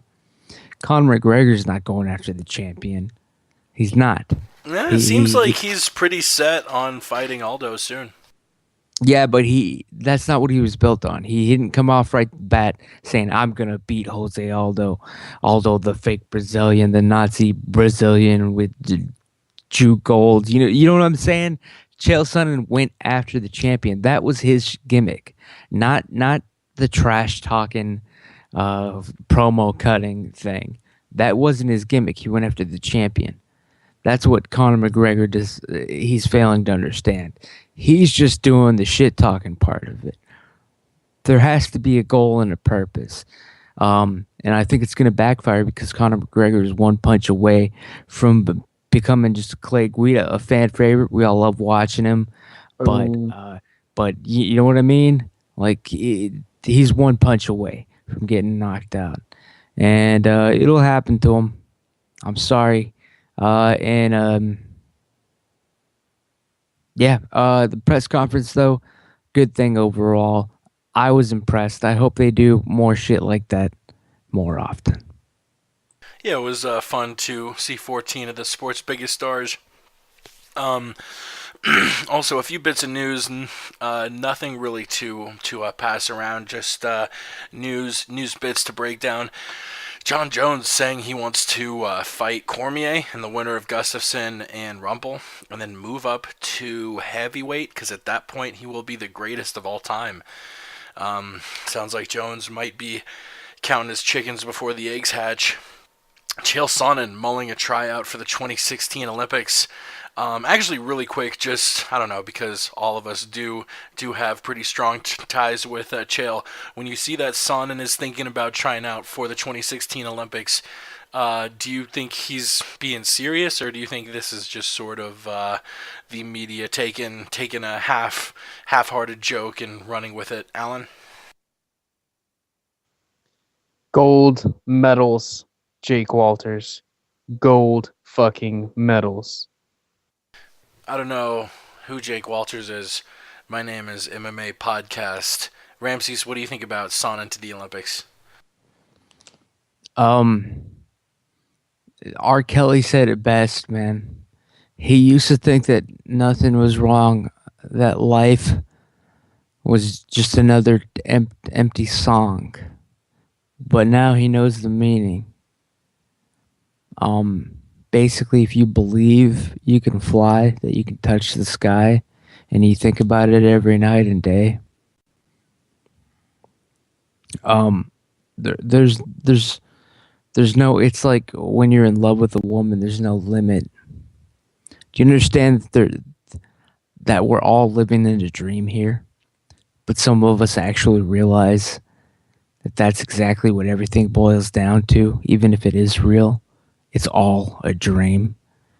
If Chael Sonnen wants to accomplish something in this world, he's going to do it. He was the world champion. He was cheated out by, of course, the weigh-in fiasco versus Paulo Filho. But it's like I've often said, just like we all know that OJ killed those two people, we all know that Chael Sonnen was the world champion. He won the championship. It's... Hold on, let me just gnaw on this crouton. It's the word on the street. If I could also quote R. Kelly, now pause the movie, because what I'm about to say to y'all is so damn twisted. Not only is there a man in the cabinet, but the man is a midget. It's a midget. It's a midget.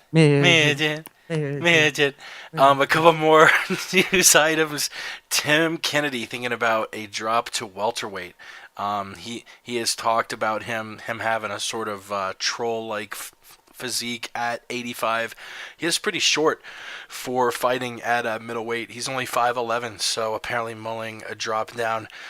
Chris Weidman with some very poignant thoughts about Vitor Belfort, and I'm gonna quote him here. Quote, "He's trying to take my belt. He's been caught cheating, and I'm not gonna let a cheating juicehead take my belt. I expect an even better Vitor Belfort. Maybe it's a blessing in disguise. He's off his stuff. Maybe he doesn't have to worry about getting tired. I'm preparing for a Vitor we haven't seen yet. A guy who isn't afraid to go as hard as he can right away. Doesn't have to worry about getting tired. A lot of times we've seen him freeze in the big fights. Maybe he was freezing because he's a juice head and he's afraid of getting tired. I'm going to go out there and completely dominate him. If I don't completely go out there and smoke him and dominate him, it's a loss in my eyes. He's a cheater. I want to completely destroy him." So definitely some powerful words from the middleweight champion, Chris Weidman. We have a lot of fights to break down. We'll do them kind of rapid fire style because I think we have 7 fight announcements. It was a very busy week for the UFC between that and the presser.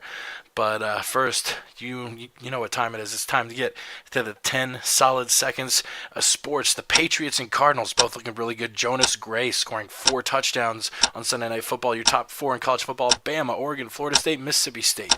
Bam. Hit the post. Bam. 9/11. You're on mute. Oh, I appreciate that. That's twice. I got a new mic. I'm getting used to it, but I'm going to edit all that shit out in post, people.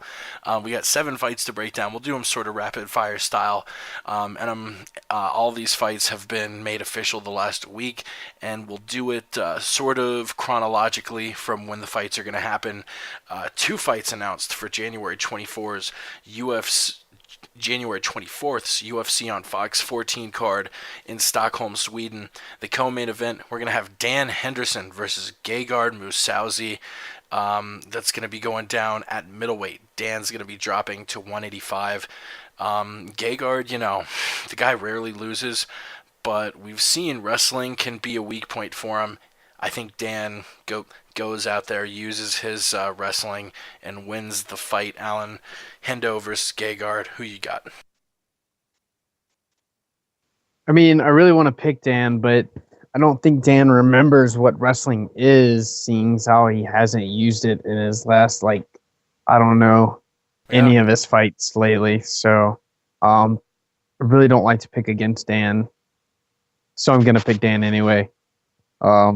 I don't know how he gets it done. It doesn't really seem possible, but I'm going to pick him Team Quest, baby, all the way. I'm gonna go with a dose of reality here, people.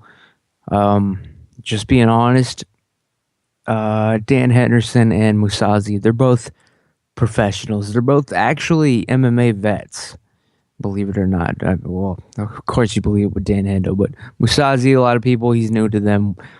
They're both professionals. They're pros. They're vets. They've been in the game long enough. They both know what the vibe is from each other. There's no hate. There's no big need for either one of them to get seriously hurt or injured or even knocked out. They're both going to have just a gentleman's agreement, a pro's agreement, just knowing what they know, just to have a little, sparring match. Might get on the heavy side because, Hendo does hit like a brick. He tends to get a little rough, even in the sparring sessions. This is going to be glorified sparring, anything goes sparring. But mark my words, this will more than likely be a pretty uneventful fight, going to a decision for Musashi. He'll whoop the old man's ass if he has to. But these guys have been around the block. They know. They can take it easy. Nobody's expecting broken limbs. Musazi's coming off a lot of injuries. He's got all the reason in the world to kind of just not work the fight, but he's fully prepared to carry Dan Henderson. And Dan Henderson, I suspect, these days, he's willing to be carried. And that's sad to say. But yeah, man, I think he's done. This is just this fight's going to be a formality. Good show for Musashi. Move him up in the ranks against a big name. Build his star power. That's the word on the street, actually. That's going to be the co-main event. The main event, which we all speculated would happen last week, has been made official, so we may as well break it down. Anthony Johnson, Rumble, he's going to be taking on Alex Gustafsson. It was announced last week that Johnson's civil case had been dropped and he'd be allowed to return to the UFC. So we got Johnson and Gus in Gus's backyard at UFC on Fox 14. It's going to be the main event.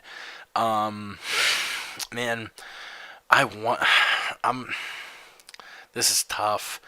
You got Johnson, Gustafsson, both of them are hitters, but just going off the fact that Gustafsson's only recent loss was against John Jones, and honestly, I don't think it was a loss. The guy is an absolute mauler. I mean, his name suits him perfectly. I think he's going to get past Rumble, and I think we're going to see the rematch between Jones and Gustafsson that everyone's been pining for. Alan, who are you leaning toward? You know where I'm going. I'm 100% with Gustafsson, man. I know Rumble looked like he had good cardio, but cardio is not the only thing that he's going to need, and it's a 5-round fight. I just think that he's so much smaller than Gustafsson. If Rumble's not able to get inside and, brawl with him, and Gustafsson keeps him at range, picks him off, basically, just does what he did to John Jones, which he very well could. I don't see Gustafsson having any problem finishing Rumble. I think that he can knock him out. He's a much bigger guy than Rumble is. So we're going to see Rumble's chin tested, I think. I mean, Jesus Christ, Gustafsson knocked out Jimmy Manuwa, who was freaking undefeated. And yeah, he's not the same skill level, but as far as athleticism and everything, I would like to see Manuwa fight Rumble after they both have losses on their record. Both of these men with alleged histories of putting their hands on women. Ramses, who are you taking in the light heavyweight title eliminator?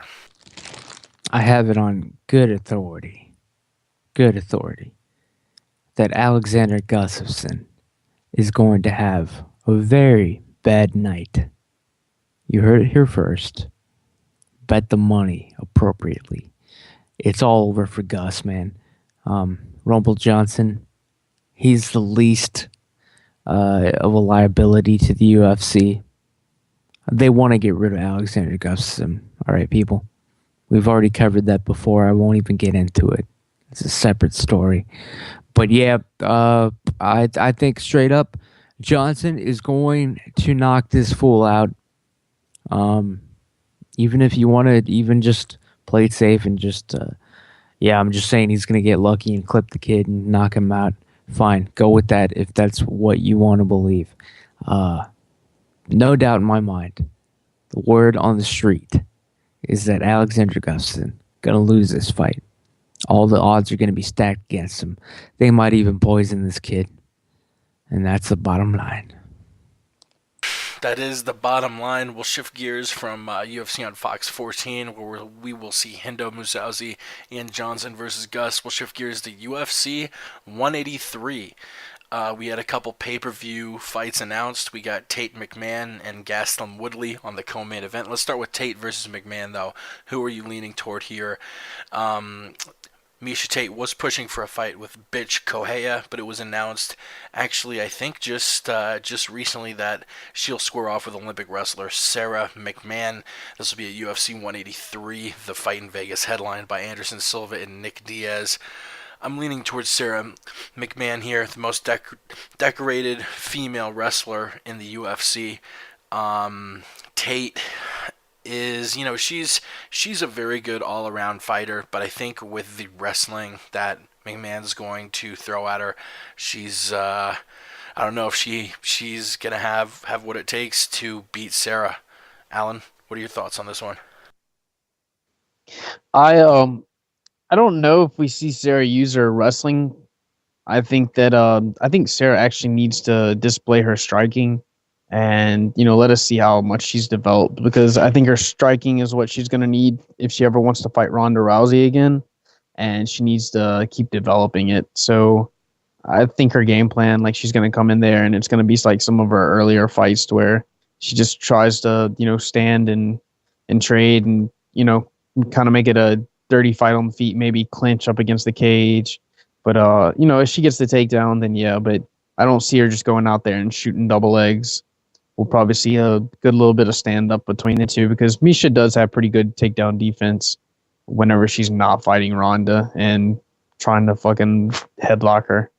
So, I don't know. I can't pick anybody because I think it's a pretty even matchup. Both girls have their advantages. Misha's probably got the edge standing. McMahon probably got the edge wrestling.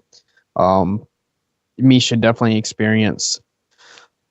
But really can't pick because both girls, haven't really impressed as of late. They both kind of just, look kind of bland. I don't know. So I'm not going to pick anybody, and I'm just going to hope that they have a really good fight. And may the biggest boobies win. Hell yeah, Ramses. Well, dude, this is all I have to say. That it's an easy call on that fight. Miesha Tate is my pick based solely on physical appearance. She does have the better set of breasts and ass and legs, feet, eyes, hair, makeup job. There's something. There's something nose about is the better nose. too. Yeah, there's something about it, man. I don't know. It's like you're like you'd be like, yeah, that's a defining feature of my girlfriend, the nose. But it's like everyone would agree that she was hot regardless of what her nose looked like, within reason, of course. Miesha is a groundbreaker in that sense. And also she's okay at MMA. Word on the street. Sorry to chief a giant bowl of medicine while you ranted about Miesha Tate. Again, another bit of silence. I'll edit out in post. And if you do want to listen to the show live and hear all these annoying silences, we do it Tuesday nights.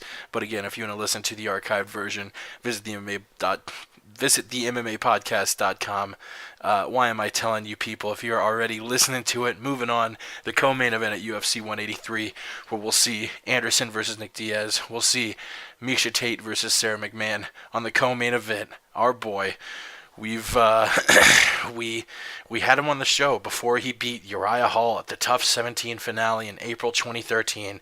Since then, he's been on a roll. He won all 4 fights they threw at him in the Tough House, and now he's won all 5 fights in the UFC, submitting Jake Ellenberger at UFC 180. The kid's 23, and it's like he just turned 23. He was 22 last month. The kid is young. He's 10-0. And he's going to be fighting Tyron Woodley, which, Jesus Christ, the tests keep getting harder and harder. I mean, first he had Rick Story, which that guy is really a pretty good gatekeeper for the welterweights. Then he fought Nico Musoke, who a lot of people thought was just this young, explosive, athletic guy who was going to blow Kelvin out of the water. Kelvin missed weight.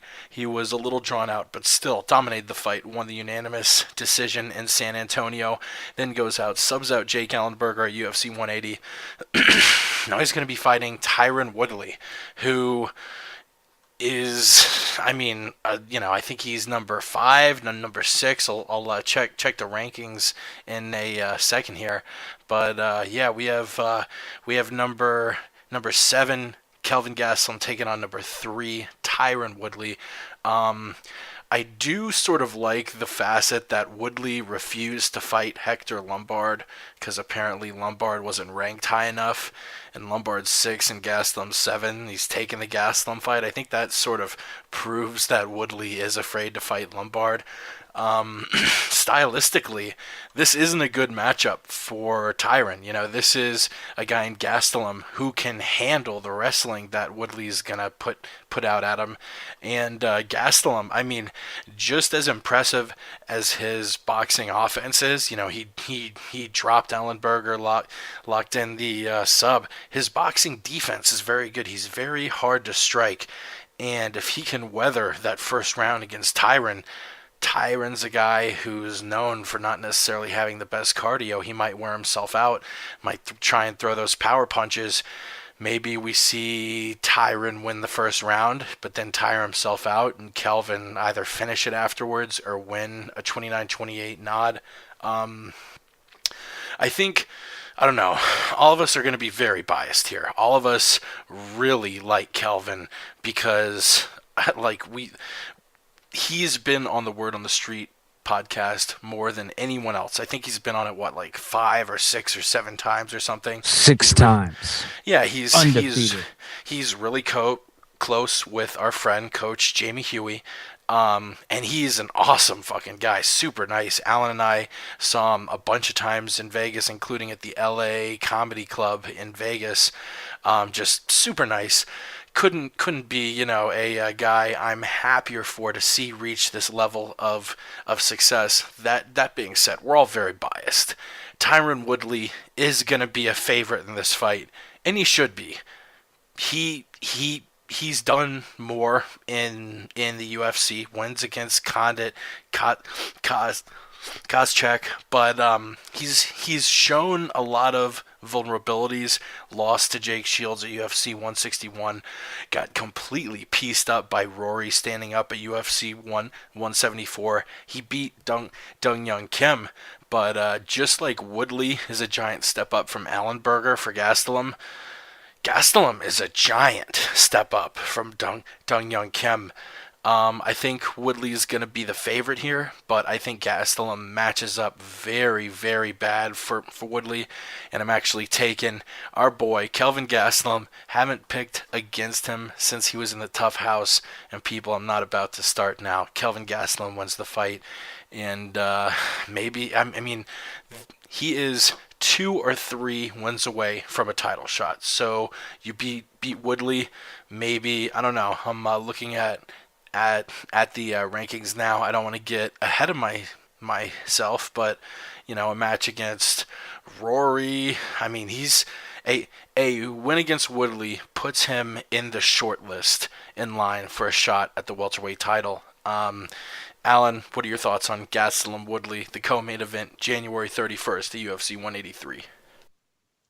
I think this is huge for Kelvin. The UFC, he's been the co-main event and 2 other cards now, and he's delivered. He's come in big time. You know, he got a finish, and then he had a barn burning fight with Rick Story. I was there for both of them, Rick Story and for the San Antonio fight against Musoke. They were amazing. But yeah, Kelvin, you know, the UFC, you know, is stepping him up. You know, they've been building him slowly with that slow burn mentality of, you know, we have a possible contender here. And you know, let's see what he can do, you know, by not throwing him to the wolves immediately like they did Brock Lesnar. And he's performed perfectly, you know. I mean, we've seen him, you know, be in bad situations. We've seen him get knocked down by Rick Story, and he's come back from, you know, really bad, you know, situations that he's been put in, and he's performed well. He's delivered, and he just seems to have what it takes to win these fights. Other than the weight issue, I mean, he really could fight at 155. I mean, you look at the guy, look at his build. I mean, he's a really thick guy. He's not real big. I mean, he's my size. He's just twice as thick as me. I think he's actually a little shorter than me. I don't think he's actually 5'9". I think he's like 5'8", because every time I see Kelvin, I'm 5'9" with shoes on, and I'm always taller than him. But the dude's, you know, like a gorilla. He's built like Joe Rogan. He's, you know, just thick as hell. And Mike Dulce says he could cut to 155. Do you agree with him? I definitely agree with him. I mean, Kelvin at 170, I mean, you can't even really see his abs or anything like that. And I know personally from like cutting a whole bunch of weight this last year. I mean, I wasn't fat last year, but you go and take a picture of me last year and then now, and I can see my abs, you know, and like Kelvin, you can't even, I've got more ab definition and I'm still have body fat on me than what he does. So he definitely can make 155. How that would affect his performance, I don't know, but it's just incredible getting to, you know, we got to talk to Kelvin on the Word on the Street back whenever he was in the Ultimate Fighter, and, you know, I got to meet him. I think I've met him like 4 or 5 times now. And, you know, he's always real courteous, real generous, you know, with his time. You know, he's actually stopped me from behind, you know, and recognized me before I've recognized him before. And, yeah, I'm happy for Back. Nice. And, yeah. You're excited Kelvin, for Back. Yeah, excited for Back. But, yeah, Kelvin getting the co-main event nod against Tyron Woodley. It's a really good matchup for Kelvin. Woodley's super explosive, but he gets tired. Kelvin doesn't get tired. And, you know, the transition game, Kelvin has shown that he can keep up with, you know, super athletic black explosiveness guys like Uriah Hall. So I don't think Tyron Woodley's going to be a problem unless, you know, Tyron comes out and catches him. But I think Kelvin's boxing it's far superior to anything that Tyron's going to throw at him. And I see Kelvin getting this done. It's probably going to be a decision or a late finish. I could see a 3rd round submission or a late, you know, a late knockout. But who knows? But I got Kelvin. Picking Kelvin. I'm biased. You know it. Yep. Ramsey's just a little over a 2-month turnaround for Kelvin Gastelum. Are you exciting for Back? I'm very exciting for Back. Let me tell you, people. There's a little known story. He'll never tell you. He'll never cop to it or admit it. He's too modest. Let me tell you about Kelvin Gastelum here. A couple weeks ago, Dana White is coming back from Japan or God knows who where else. He's flying in the Zuffa jet, his private plane. It lands. Finally, his fucking Boost One or whatever the hell his Metro PCS phone finally gets some bars. It connects. He gets a download of a text message telling him Cain Velasquez has pulled out of the UFC Mexico pay-per-view card. His headliner, his champion, out, people, injured. Dana White reads this on his private Zuffa jet, doesn't even bother to get out. He collapses right then and there in a slump, a heap of a nervous, call it a panic attack, exhaustion setting in. He collapses, slumps over in his Zuffa private seat right there on the jet in the tarmac. Just then, boom, Metro PCS connects once again. He gets a new text message.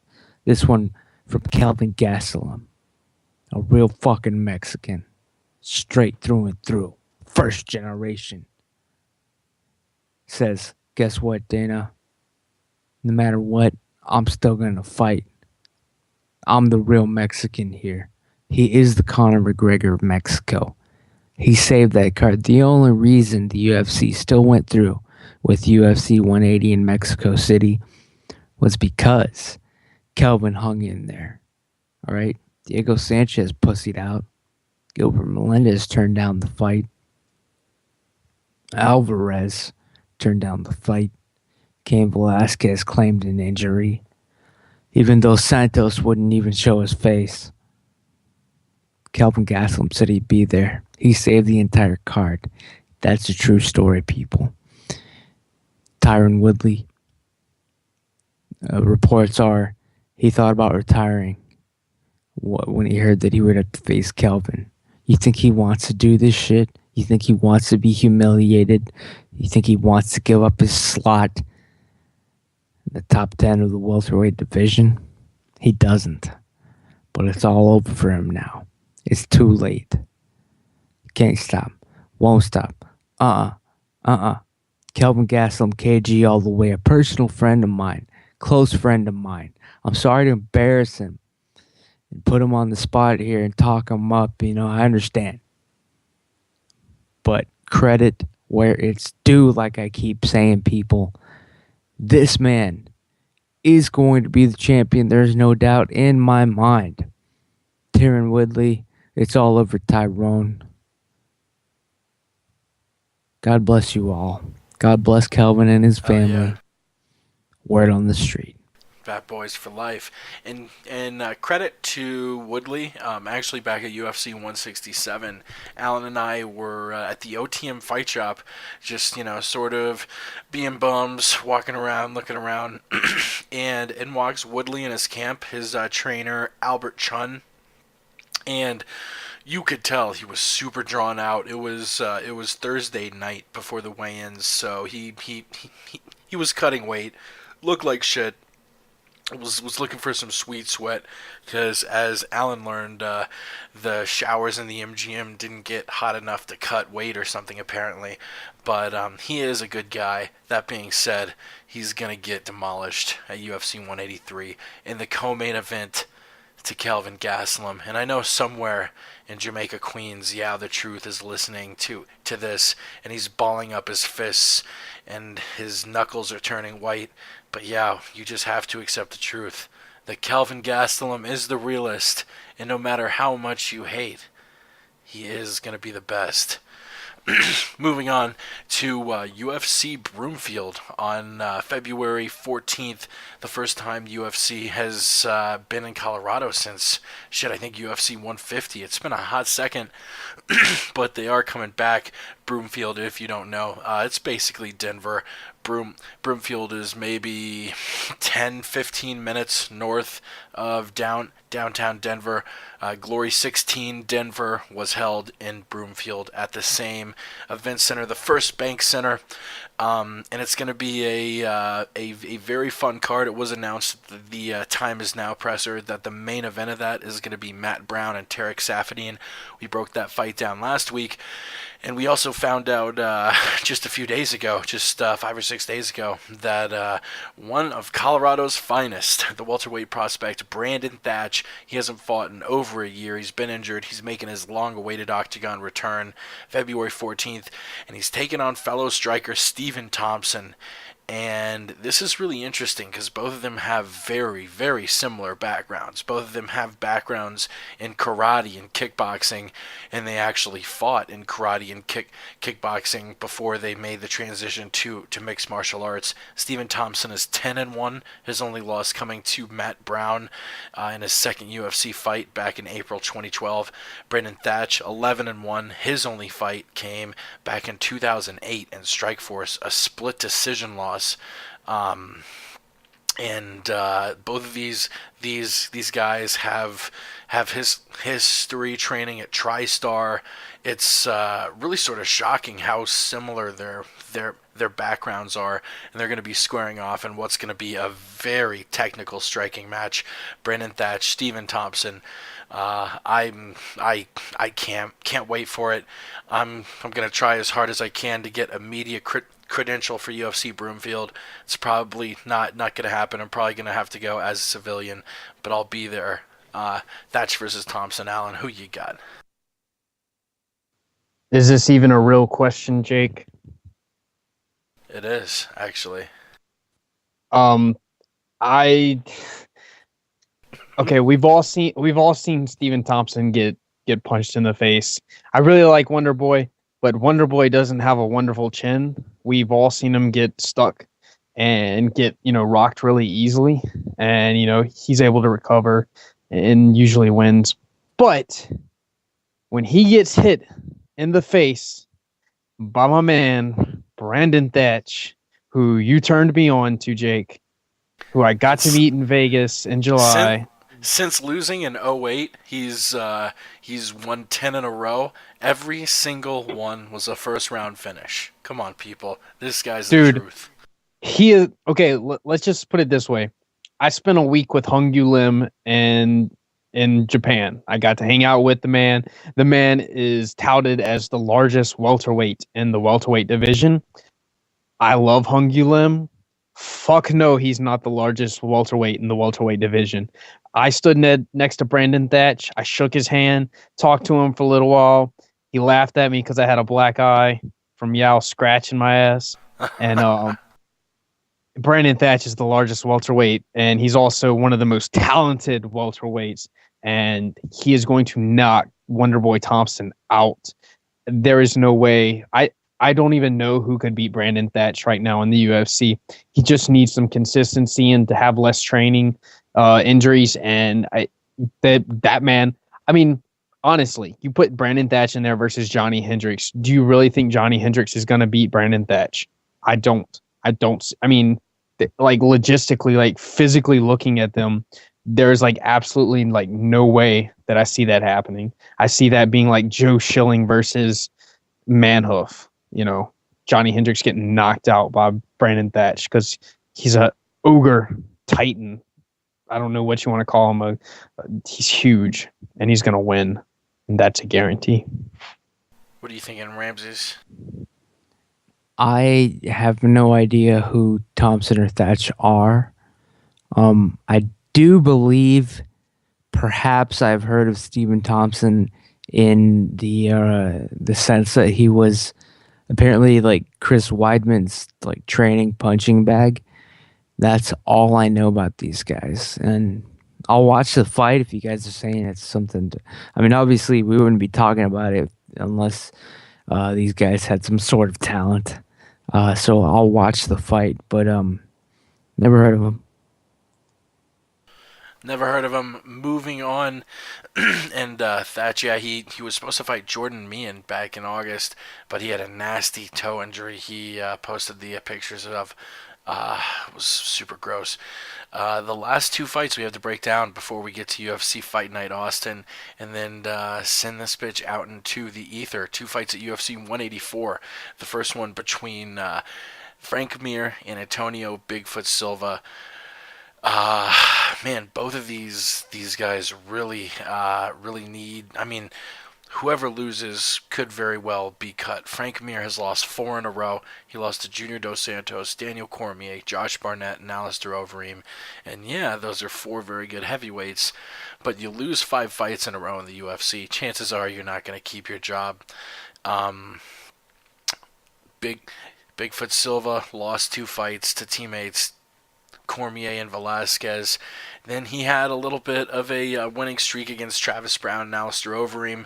Got himself another title shot, or I guess it was his only title shot. He had fought Kane before, but it wasn't for the title. It was a rematch against Kane, but the first time Bigfoot had fought for the title, Kane knocked him out in the first round. Since then, he fought Mark Hunt, a majority draw that was turned into a no contest after Bigfoot tested positive for elevated levels of testosterone. He was suspended for 9 months, came back against Andrei Arlovsky, who knocked him clean out a couple months ago in the first round. So, I mean, he could very well get cut if he loses to Frank Mir. Both of these guys possibly fighting for their contract. Who am I taking? I've seen a lot of training things recently with Frank Mir. I think he's really hungry to win. He looks super dedicated. Both of these guys are getting a little older. They're both 35 years old. But I think Frank Mir takes it, gets back in the win column. Alan? Yeah, I think Antonio Silva, dude, off TRT, he's a bum. He looks slow, lethargic against Arlovsky. He didn't look like the normal Silva, and I think Frank Mir can stand with Silva. I think Frank Mir can take Silva down, and if Frank Mir gets on top of Silva, I think Frank Mir is going to break his motherfucking arm. Word. All right, I didn't even know Frank Mir was still in the UFC. I honestly, when Dana said they buried Bigfoot Silva, I took him at his word. I thought he was dead too. I'm surprised this is even happening. But like I've always said with heavyweight fights, on the face of it, it's just ridiculous. I mean, let's just enjoy these idiots knocking each other out. That's all it's gonna be. You can't predict these fights. Who would bet on it? I mean, Jesus. And Kane, the whole... Just one quick note. Junior Dos Santos told the UFC to fuck themselves when they tried to get him to cover and step in for Kane at UFC 180, all right? Because Dos Santos took a dive for Kane twice. You don't go from knocking a man out in less than 60 seconds to taking 2 5-round beatings from him consecutively. So yeah, so good on you, Dos Santos, telling the UFC to go to hell when they try to crawl back to you, try to get you to save UFC 180. I don't even remember what the question was, and I'm sorry to digress, Jake, but that's just how I feel. Right. Yeah, Mir and Bigfoot. I didn't even know they were in the UFC anymore. The heavyweight division is a joke. There is an interim champion currently, and who is he beaten besides Mark Hunt? You know what I mean? That's all I got to say. I'm out. And apparently Cain Velasquez versus Fabricio Verdum is likely to land in Mexico next June. They really want to get Cain in Mexico City. Really quickly before we move on to the final fight announcement, Ramses, do you think we ever see the quadrilogy fight between Dos Santos and Cain? I mean, I think a lot of people think that Junior is the second best fighter in that division. A rescheduled fight with Stipe Miocic has been linked to UFC on Fox 13. That's going to be taking place December 13th at the U.S. Airways Center in Phoenix, Arizona. It's going to be the main event of that card. It also has Dos Anjos Diaz and Overeem Struve. If Dos Santos beats Miocic, he's at maximum another 2 wins away from another title shot. And if Cain has the belt, I mean, if Fabricio takes the belt, I guess you throw Junior at him immediately. But do you think we ever see a fourth fight between Cain and JDS?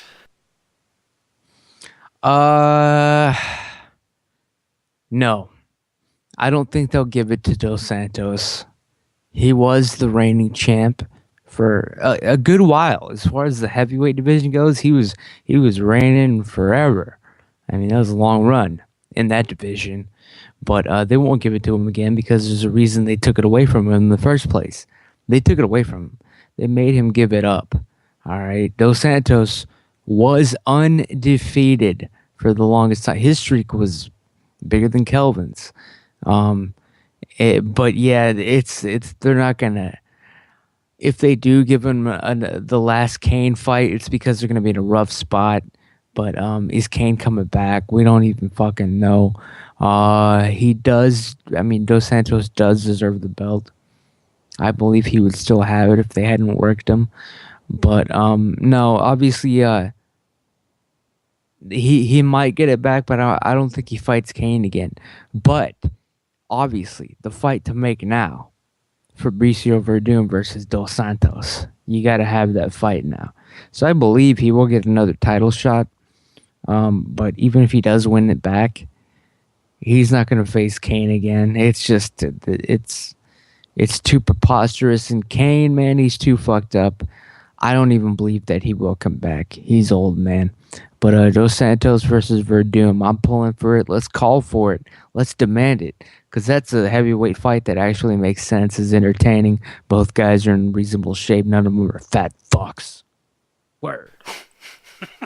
We've had a few trilogies in the UFC.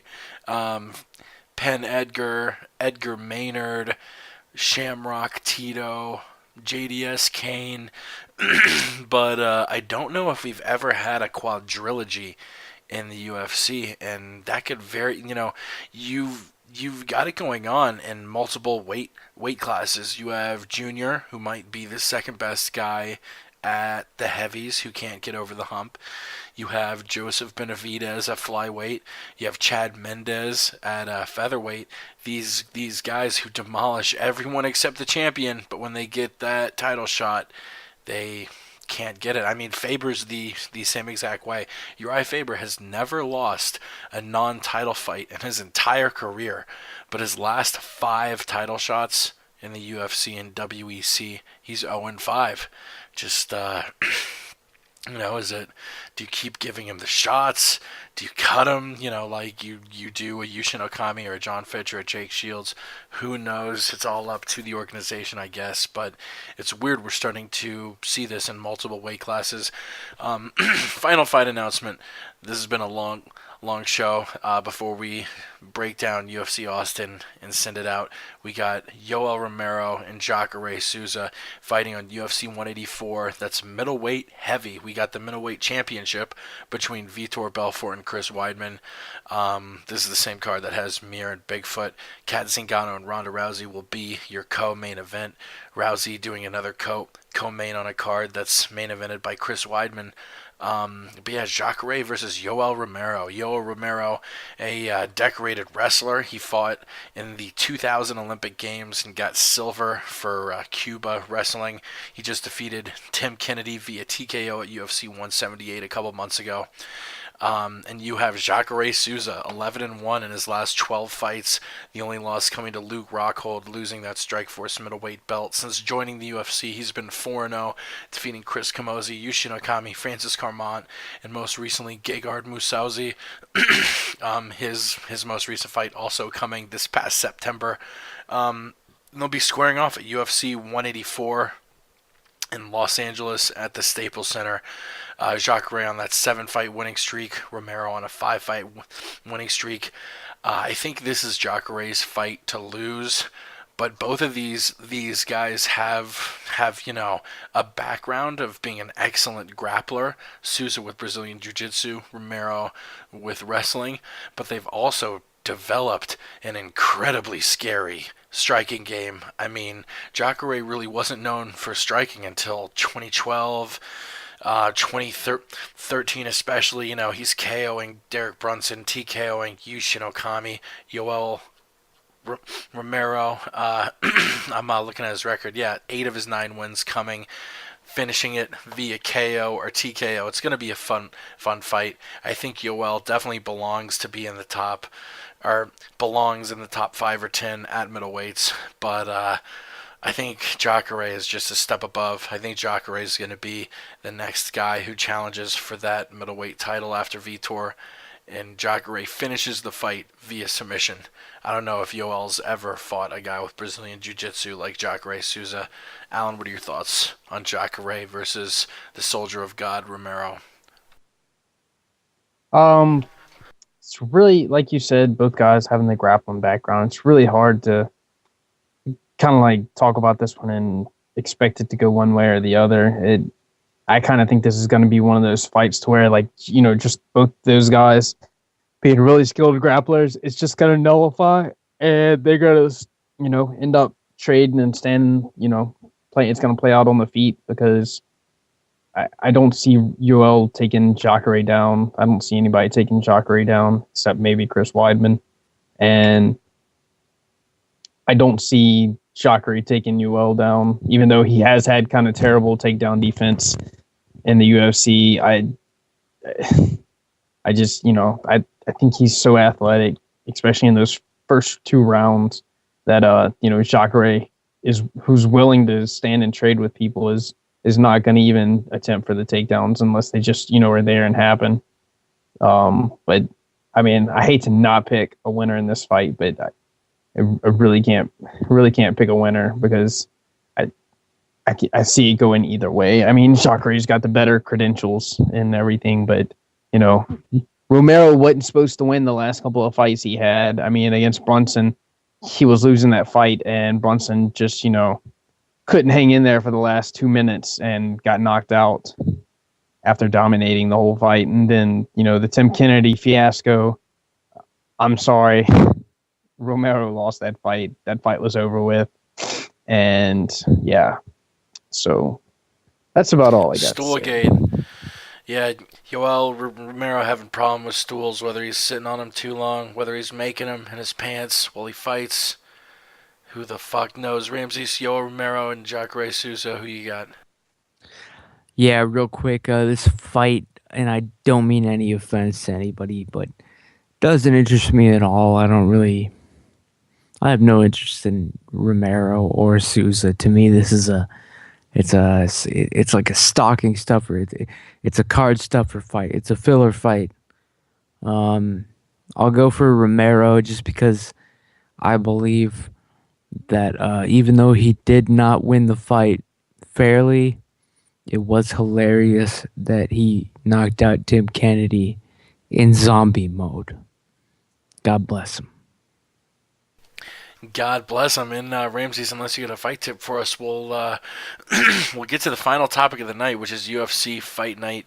Edgar versus Swanson going down in Austin, Texas at the Frank Irwin Center this Saturday, November 22nd. The main card starts at 10 in the East, 7 if you're on the West Coast. Let's just break the whole card down. What stands out? Who you got in the main and co-main event?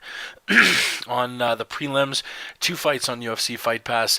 The Korean Superboy, Allen's boy, Do Ho Choi taking on Juan Manuel Puig, and a women's strawweight. We're gonna see 2 pretty young contenders, Paige Van Zandt and Caitlin Curran, squaring off against one another. Then we get up to Fox Sports 1, a couple lightweight matches. Yves Edwards taking on Akbar Ariola, and James Vick versus Nick Hine. We also have Team Darkside's very own Luke Barnett taking on Roger Navarez, and the 11-1 Ruslan Magomedov, the Russian, taking on Josh Copeland at heavyweight. Going to the main card, another match at 265. Jared Rocholt taking on Alexei Olnik. 2 flyweight bouts. Brad Pickett versus Chico Camus. Joseph Benavidez versus Dustin Ortiz. A couple of lightweight bouts. We got Matt Wyman versus Isaac Valley Flag. And in the co-main event, Bobby Green taking on Edson Barboza. And then the main event, which might actually be a featherweight title eliminator fight. Frankie Edgar taking on Cub Swanson. In a fight, man, this is really tough to pick. Swanson's the favorite, I'm pretty sure. I may as well check on Best Fight Odds, which if you're looking for odds, definitely check out that site. No, actually, Edgar the favorite, minus 240, and that's who I'm taking over Cub Swanson, who's plus 200. Frankie Edgar, God, he's he's got a lot of fights under his belt and a lot of fights where he's taken a lot of damage. But Jesus Christ, this guy can fight his ass off. And Cub, even though Cub is on a hell of a fucking roll, he's won 6 in a row, finishing Charles Oliveira, Dennis Seaver, Ross Pearson, George Roop, getting fights against Dustin Poirier and Jeremy Stevens, winning by unanimous decision. I think Frankie might have too much for him. He looked incredible in the Penn fight. And I'm taking Frankie in the main event, taking Bobby Green in the co-main event. As far as fights that stand out, Van Zandt versus Curran is going to be fun. The Benavidez versus Dustin Ortiz fight is going to be fun. I'm still taking Benavidez, but I think Dustin Ortiz is a lot better than a lot of people think he is. But yeah, Green versus Barboza in the co-main event, maybe the fight I'm most excited for aside from the main event. It's very close. Green -105, Barboza -115. That is going to be super fun. Alan, what are you thinking about UFC Fight Night Austin? I know you're big into the Korean Superboy making his UFC debut. Yeah, people, if you haven't seen Do Ho Choi fight, you need to go on YouTube right now, look for the Korean Superboy, and you will see what you see in every other Korean fighter. You see explosive offense, you see great defense, you see just entertainment, and that's what they all bring, and that's what he's going to bring Saturday night. Unfortunately, I won't be able to be there because Ramses didn't plan it in advance, and I wasn't able to take off work, and I'm super depressed. I think I might eat a bullet after this podcast, and it's all going to be Ramsey's fault. But Saturday night, I see James Vick coming away with another highlight reel submission. I see Luke Barnett destroying some Mexican. I don't know who that is. I see, I don't know, it's going to be an ugly fight between Matt Wyman and Valley Flag. I mean, Valley Flag is never in a pretty fight. Dustin Ortiz, yeah, he's better than everybody says, but, you know, he did not beat Tank Scroggins in July. I'm sorry. He did not. And I don't know. He could beat Joseph Benavidez. I mean, Benavidez was losing his last fight until he got that submission. So, you know, who knows? Shit. And Jared Rosholt and whatever I don't know this guy's name is. Jared Rosholt. Yeah, Rosholt's gonna win. Division I wrestler. Hell yeah. I hope Brad Pickett beats the fucking snot out of Chico Camus. That little thief. He fucking stole a decision win away from Kyung Ko Kong and at UFC 164, and I will forever be bitter for this for the rest of my life. If I ever meet Chico Camus, I will challenge him to a fight at 135 pounds, and I will beat his fucking ass. Bobby Green and Edson Barbosa, you're right, Jake. There definitely could be some fireworks in that fight. I mean, Jesus Christ, that's you know, that's a stand and trade fight if I ever seen one. And in the main event, Frankie Edgar and Cub Swanson. I think you know, Cub's been praying for a title shot. He's not going to get it because he's not going to get past Frankie Edgar. Frankie Edgar is going to basically be like Ricardo Lamas and play spoiler to, you know, Cub Swanson's dreams. And Cub Swanson will probably join me in committing suicide after the fights because he's going to lose. But no, for real, I would like to see Cub Swanson versus, what's his name, Dennis Bermudez. And then I would like to see Frankie versus Ricardo Lamas. And yeah. That's my breakdown. Take it home for us, Ramses. Well, I am thrilled beyond measure that the UFC has finally come back to Austin, Texas. But, sorry, Alan, there are a number of mitigating factors, concerns that have crept up along the way here. My personal security is first and foremost. I have to protect myself. And there are a number of security concerns surrounding UFC Austin. I don't know as of right now if I'm going to actually be attending the event itself. It's up in the air.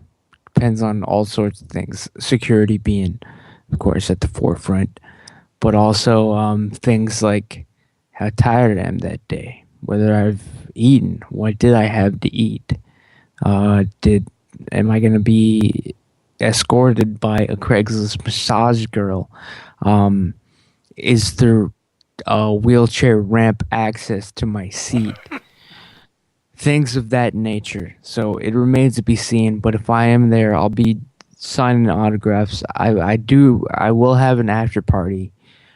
I can't really tell you who's already. Actually, there's you guys don't even know it. A few fighters are already in town. One of them's actually chilling here at my place right now, but of course we can never reveal who he is, and that's all I have to say about that. But yeah, the party's going down. I'm excited about UFC Austin. As far as the fights go, it's a stacked card. It's impressive for a fight night card, free on TV. I'm looking forward, of course, to seeing a dude that won me over, Isaac Valley Flag, good friend now. Of course, he and my Thug Jitsu master, Eve Edwards, fought once in what was arguably a draw, but like one on the cards. But Eve Edwards is also fighting. Going to be great to see him. If he loses, it might be his last fight. But of course he won't. This is going to be spectacular. I believe in him. And then Jiu-Jitsu, Joseph Benavidez, got to meet up with him and his lovely girlfriend Megan O'Leary. I have negotiated a price for their dog Benji. I'm going to make the purchase of the animal on Saturday. They'll be at the after party, I hear. I don't know for sure. And then, of course, Frankie Edgar, Cub Swanson. I'll go with Cub Swanson because Frankie Edgar, I believe that he is on the decline. He has a family and wife and too many kids. It's all over for him, people. It's all over. And there was another fighter, of course. Certainly not last, but no. Bobby Green and Edson Barboza.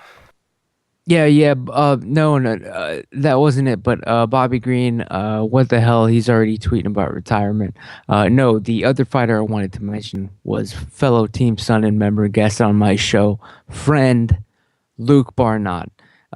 He's fighting Narvaez something or other. Roger Narvaez. Yeah, whatever. He's gonna whoop his ass. Luke's good a big on favorite. Luke. Yeah, and hopefully he'll be at the after party. And people, that's the word on the street. That's the word on the street, and I think that brings the 111th MMA podcast to a close. Once again, thank you for listening. We're never going to charge you. If we get sponsors, of course I'm going to read some fucking promos and get paid. Are you kidding me? But we're never going to charge for this show. And this show is going to keep rolling, dude. We might end up doing 1,000 of these motherfuckers. Who knows? But we appreciate you listening to the 111th. If you do like it, you have a friend who likes MMA, tell him, yo, there is this show I like. These dumb motherfuckers talk about MMA and other stupid type nonsense. They break down the fights. It's pretty fun. Check them out. The MMA Podcast. If you want to reach out to us, tweet us at the MMA Podcast, the MMA Podcast at gmail.com. We're going to work on getting the MMApodcast.com website a little more active. But as always, you can click the tabs at the top to find our subscriptions on iTunes and YouTube. We drop a new episode every Tuesday. We appreciate the shit out of the support. Alan, where do we find you? You can catch me on Twitter, Facebook, Instagram, the Westland Eagle. I think I need to quit social media, though.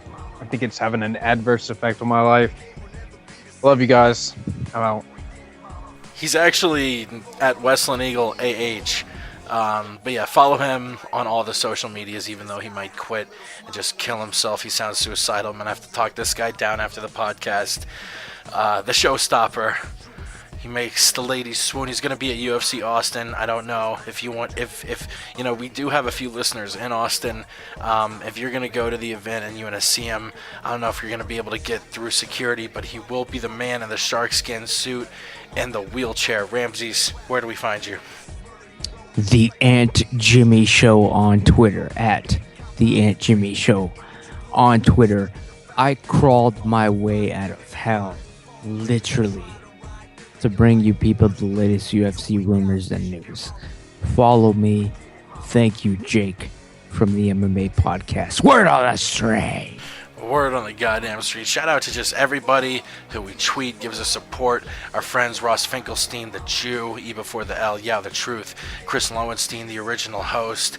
Our boy Kevin Black. Shout out to Lenny Hart. Shout out to Smoke Serpent. You know, Smoke Serpent, we've been using this song you're hearing in the background, Smoke Serpent, or the song is Jiu-Jitsu by Smoke Serpent, who has Eddie Bravo in it. We've been using this song as our intro and our outro. But people, we got a new outro song. Our buddy, who we actually played one of his tracks last week, he is Mystery. He's on Twitter at Mystery Deja. It's the word mystery, then Deja, D-E-J-A. Friend of the show. I like his rap. He likes the podcast. It works out. And homie actually made a song for the show, which is going to be our new outro. I'm going to play it for you now. Thanks for listening. We'll see you next week. We gone, people. Shut up, Jake. Tune into the MMA Podcast every Tuesday night. The wild style, always been a foul child. Will I, sucker? I be the coming like Noah. The MMA Podcast, Jake is the host. And since Ramsey's been in the wheelchair, the Aunt Jimmy Show has been on the road. I wanna say John Jones is a host, so I think that I'll pick up the phone and dial 213-457-3380. We got hot takes on the stove. You get blood on your clothes if you're sitting in the front row. I throw on my gi and then I lace the hoops. I'll have Gal lying down cause he ain't the truth. And if Alan wasn't a cop, I'd mention you. And shout out to Ross Finkelstein, the Jew. Cause according to you, you're an MMA guru. I'll prove Bisping lost his hands, Count Dooku. If you're a fancy boy, you get a 2-minute slot. Mystery wants a title shot. So listen to the MMA Podcast. Throw a high kick, but I block that. Call me T-Ass, screaming George, where you at? I'm on the strap. But you know that I'll never tap. So listen to the MMA Podcast. Throw a high kick, but I block that. Call me T-Ass, screaming George, where you at? I want the strap. And you know that I won't tap. Mystery. The MMA Podcast. Most of us just live and breathe this fighting shit. Shut up, Jake. Shut up, Jake.